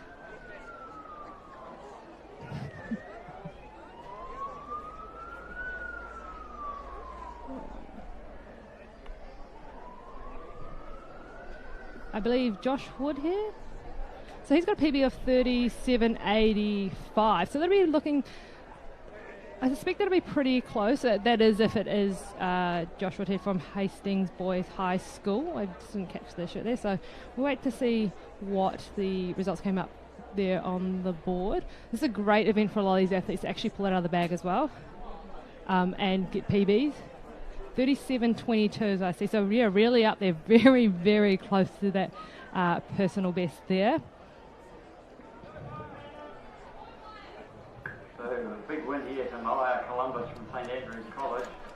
Well clear of Abby Whitekeeper. Nice, great release and just a really nice trajectory, just landed really nicely. Not sure if he looks too happy. It's very hard to tell with some of these javelin throwers. And often we'll see them after they've done their event, you'll see them, they'll pick up, a lot of them pick up like their towels or their shirts, and you'll just see them imitating that move, just trying to get that whip through their shoulder as well. It was something that when I used to do heptathlon, it was a repetitive drill that my coach would always make me do. Pick up an old towel and just pretend it was a javelin and try to make it whip in the air. So it was a bit of an interesting one. And those stretch bands, would they be more commonly used now in terms of the more the bungee type action with the I guess it would be motion? There'll be some of them, but I think there's a lot of throwers out there that really enjoy that old school, just grab a towel, a dirty old towel, and whatever you can get your hands on type thing. So this is a Joel Taylor from Christchurch Boys High School. He's got a PB or a seating distance of 42.13. It's coming in. Nice. We got a little bit of height there. Nice. Nice flight. Very nice flight. That would have... It looks like it's actually out past his seeding mark of 42.13. So, sorry, I did say before that was someone's PB. I'm going off the seeding time, which is ideally something that these athletes have done this year. And the little nod there as well. So he was pretty happy by the looks of things. He knew he'd nailed it. Yeah, it actually looks like it's... It's kind of looking like it's towards that 45-ish or further kind of mark. It's always a little bit hard to tell from here up in the commentary box. As we wait for the officials to give us a bit of a result going.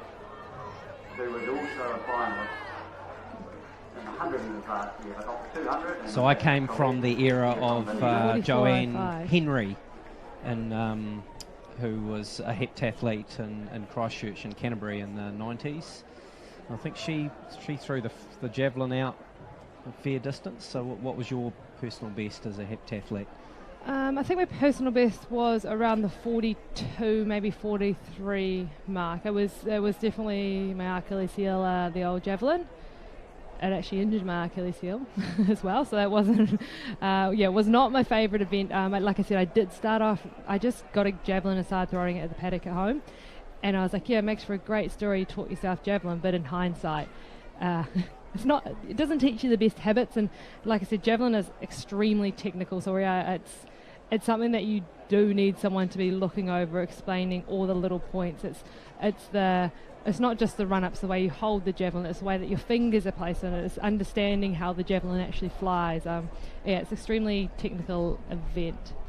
And was that a hurt Achilles that you had from, was that the dynamic sort of run-up and the force off the ground that can create injuries?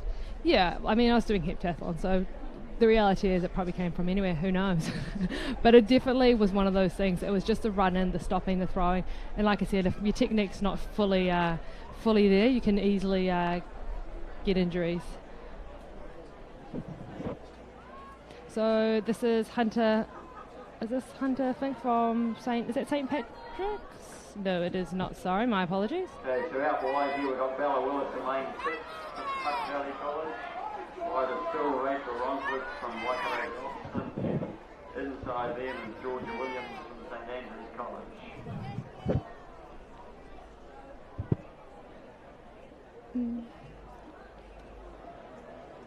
Maybe it is. I don't know.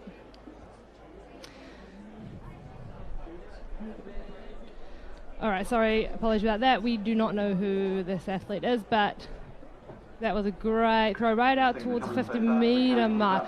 Awesome plant there. So one of the things that you do notice with athletes that are clearly working with the coach, kind of technically are really developed in the way that they throw, is that if you look, he really actually plants his front foot. So if you go slow motion, you can see he does a little hop there and he jams the brakes on, which actually allows them to launch through the point, and that's why it just flew so nicely. Also why Javelin is one of those events that, as you can see from that slow-mo, if you do it incorrectly, there's a lot of pain, a lot of force going through there as well.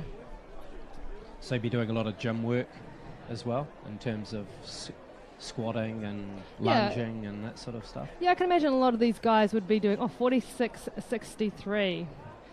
So I can imagine a lot of these athletes would be doing probably a lot more plyometric type work and just general strengthening type stuff. Nice, another really great throw out there.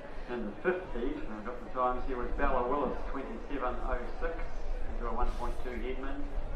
Yeah, it'd be interesting to see how many of these boys are actually backing up with another field event like the shot or the discus, or is it a highly specialised event where you might be just doing the javelin? Yeah, well, some of these guys will definitely see out doing the double, especially at school level. They do start to specialise up, because one of the things that is a little bit deceiving for a lot of the throws as well is that it's not just about being good at throws. The throws are extremely technical. Discus is the type of thing that the same thing as javelin. You're spending a lot of time. There's a lot of variables in it. So actually, the more advanced we see these athletes, and the more they progress in their career, the more they'll specialise. So we may see a few of these guys though still in the other events. Yeah, and you see that a lot with, especially with the jumps, with the high jumpers and long jumpers. They do sprints as well to improve their speed, don't they? Yeah, definitely. They definitely do a bit of sprinting is quite very much a common thing there for them to do. There's some pulls.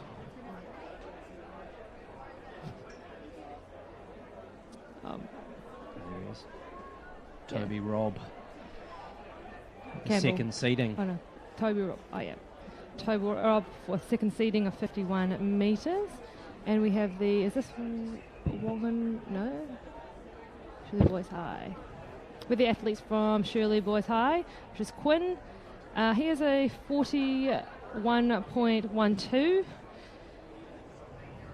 Quite a long run up there. You can see him going right out onto the track. Nice smooth run in there. Just preparing himself. Nice, good flight there. Like I said, PB's out at 41 metres. Doesn't look like it looks like it's probably high 30s. for that one there.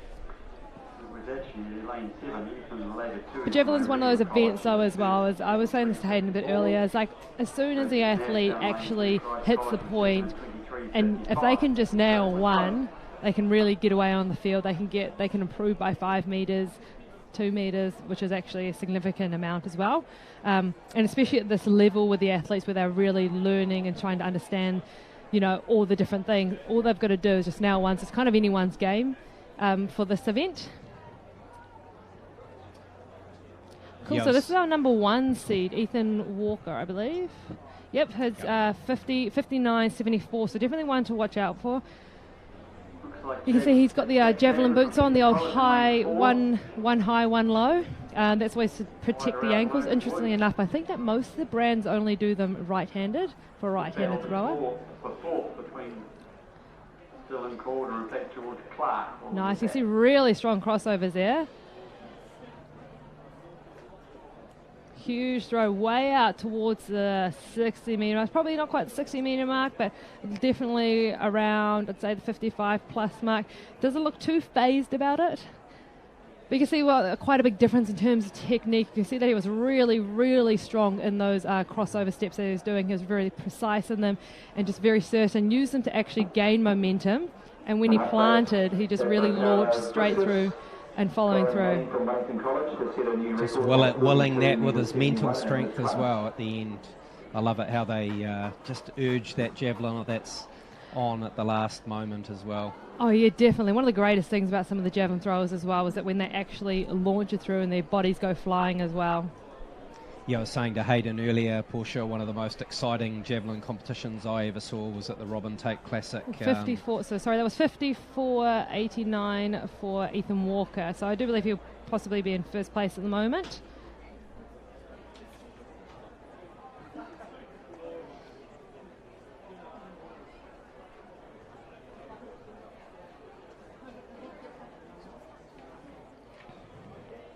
Okay, so we have a athlete from.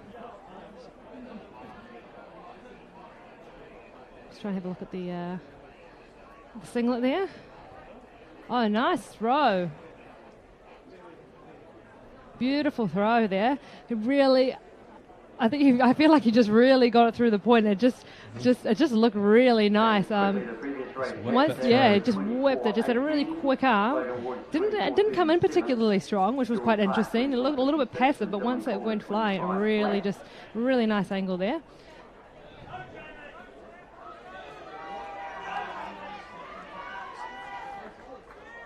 So wait to see what the distance is there, and hopefully I'll be able to figure out what athlete we had. Sebastian Ferro.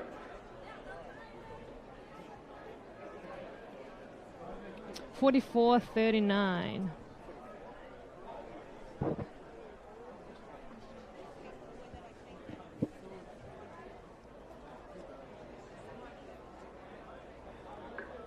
Previous result I gave you, they had a 0 win. Just out of bounds there for our athlete from Christchurch Boys High School. Otago Boys High School.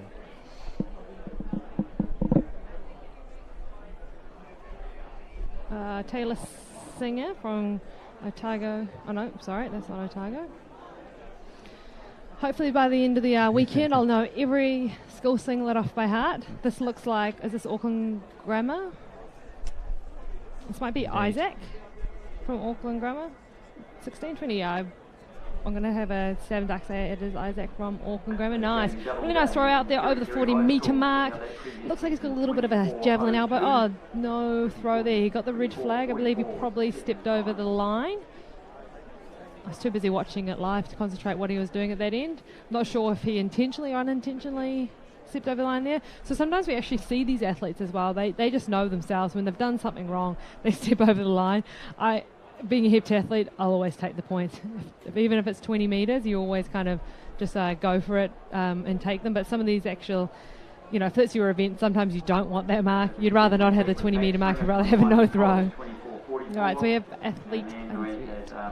Sebastian Ferro was third, 25.32 for John McLachlan College. Another athlete from St Paul's Collegiate, perhaps. Yeah, probably. I'm believing it is our Campbell Rob, our 4th rank with a 15 metre. So we're looking for quite a big throw here. Coming with a great speed. really dynamic. Yeah. Looks like it just lifted. Definitely great thrower. But it looks like he just lost the tip. Yeah, he looks not very happy. And I would say he just lost the tip a little bit, because if we had a look and we saw just at the beginning stages, the Javelin actually kind of skyrocketed up. So just the wrong trajectory just there. You can see him just losing the point up a bit.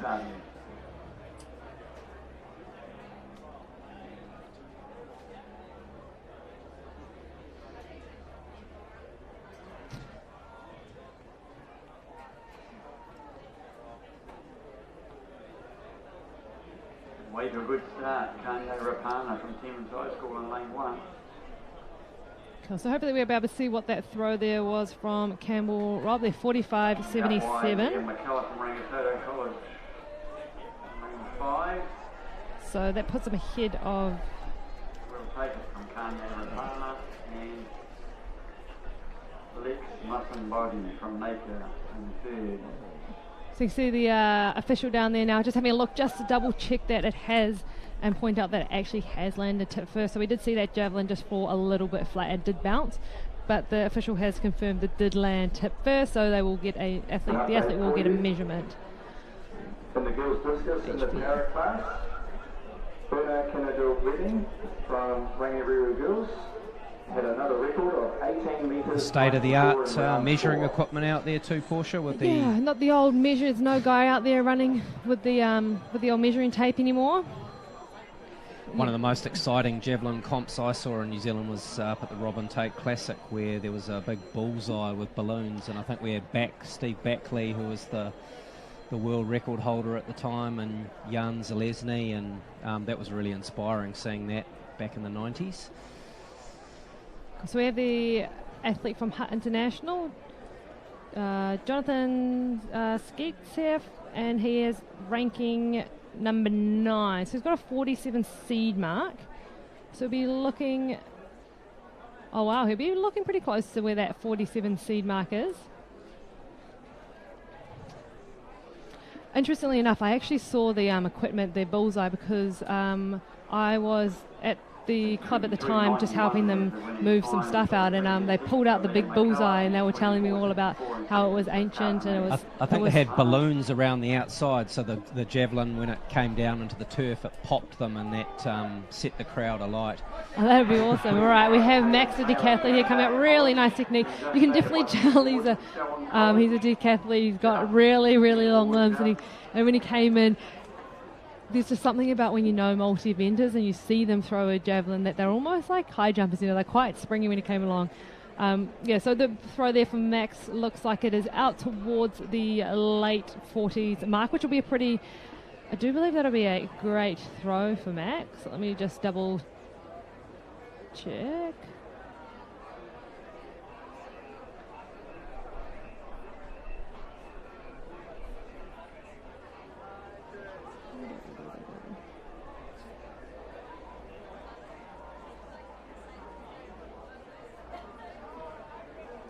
Wow, 42.34 for Max from Kaipara College.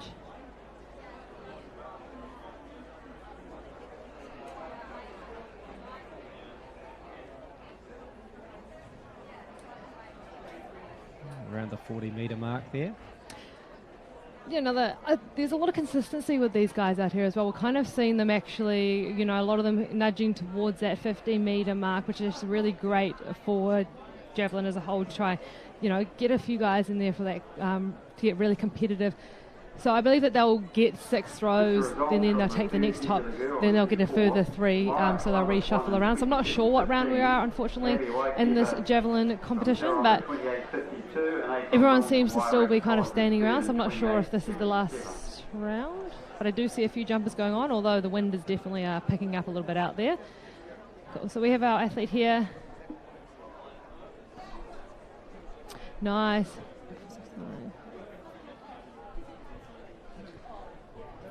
So Stuart Farquhar, the New Zealand men's javelin record holder?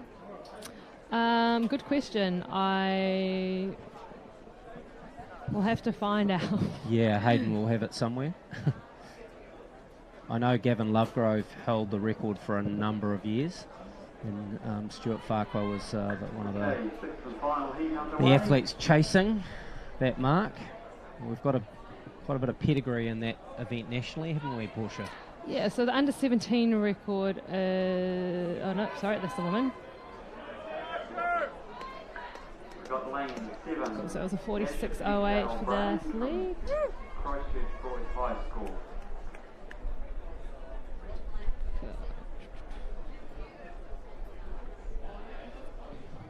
Cool, so we have Isaac from Auckland Grammar again. Isaac's seating is 48.25, so he'll be looking to head out towards that 50-metre mark. Nice, he's got a really great arm on him. It's quite a big whip in there, because I did think he lost the tip up really. Oh, you can see him there grabbing his elbow.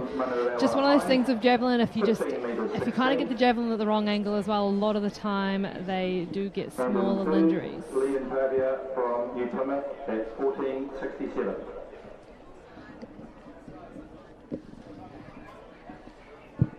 How's it going, Hayden? How are you back? I'm good. Yes, it's good to be back. It's weird being on a different mic though. I'm in a different seat, different mic. Feel out of place, but I'll fight on. Been down trackside watching the javelin. Man, they throw it far when you're up close and personal. Yeah, see, it's always different from up here, isn't it? It's just like one of those things. We have a look down. We're like, oh, it's about 40 meters, and you go down there, you're like, ooh. Yeah. Yeah. We've been we've been going through a little bit of what's been happening, but what I was saying about these guys is that, like, consistently, it's very hard to explain because no one can see what we can see, but consistently they're in the section directly in front of me, which in terms of competition is great, right? At the moment, I do know that Ethan Walker, who is our top seed, is in first place with a 54.74. I've been trying my best to do your job. Keep track of who's where. Yeah, who's where, and the numbers versus the colours. One thing I am noticing though, a couple of the schools have virtually the same colours, but I guess there's so many schools and only so many colours. Yes, this is the eternal problem with colours. I've always said, like, what happened with flags when they like country flags, like when they decided all the colours, like how did everyone end up with blue, white and red? Is it just because they're part of the British Empire? Oh, maybe. I've never thought of that. There we go. But then France is like blue, white and red. If there's like a history teacher out there that's watching this, let us know in the comments. Probably one just in the crowd outside the door from us. Yeah. Probably absolutely You can just horrified. do an announcement over the... Why the blue, white and red? What's going on? Were they the easiest and cheapest colours to make? Maybe.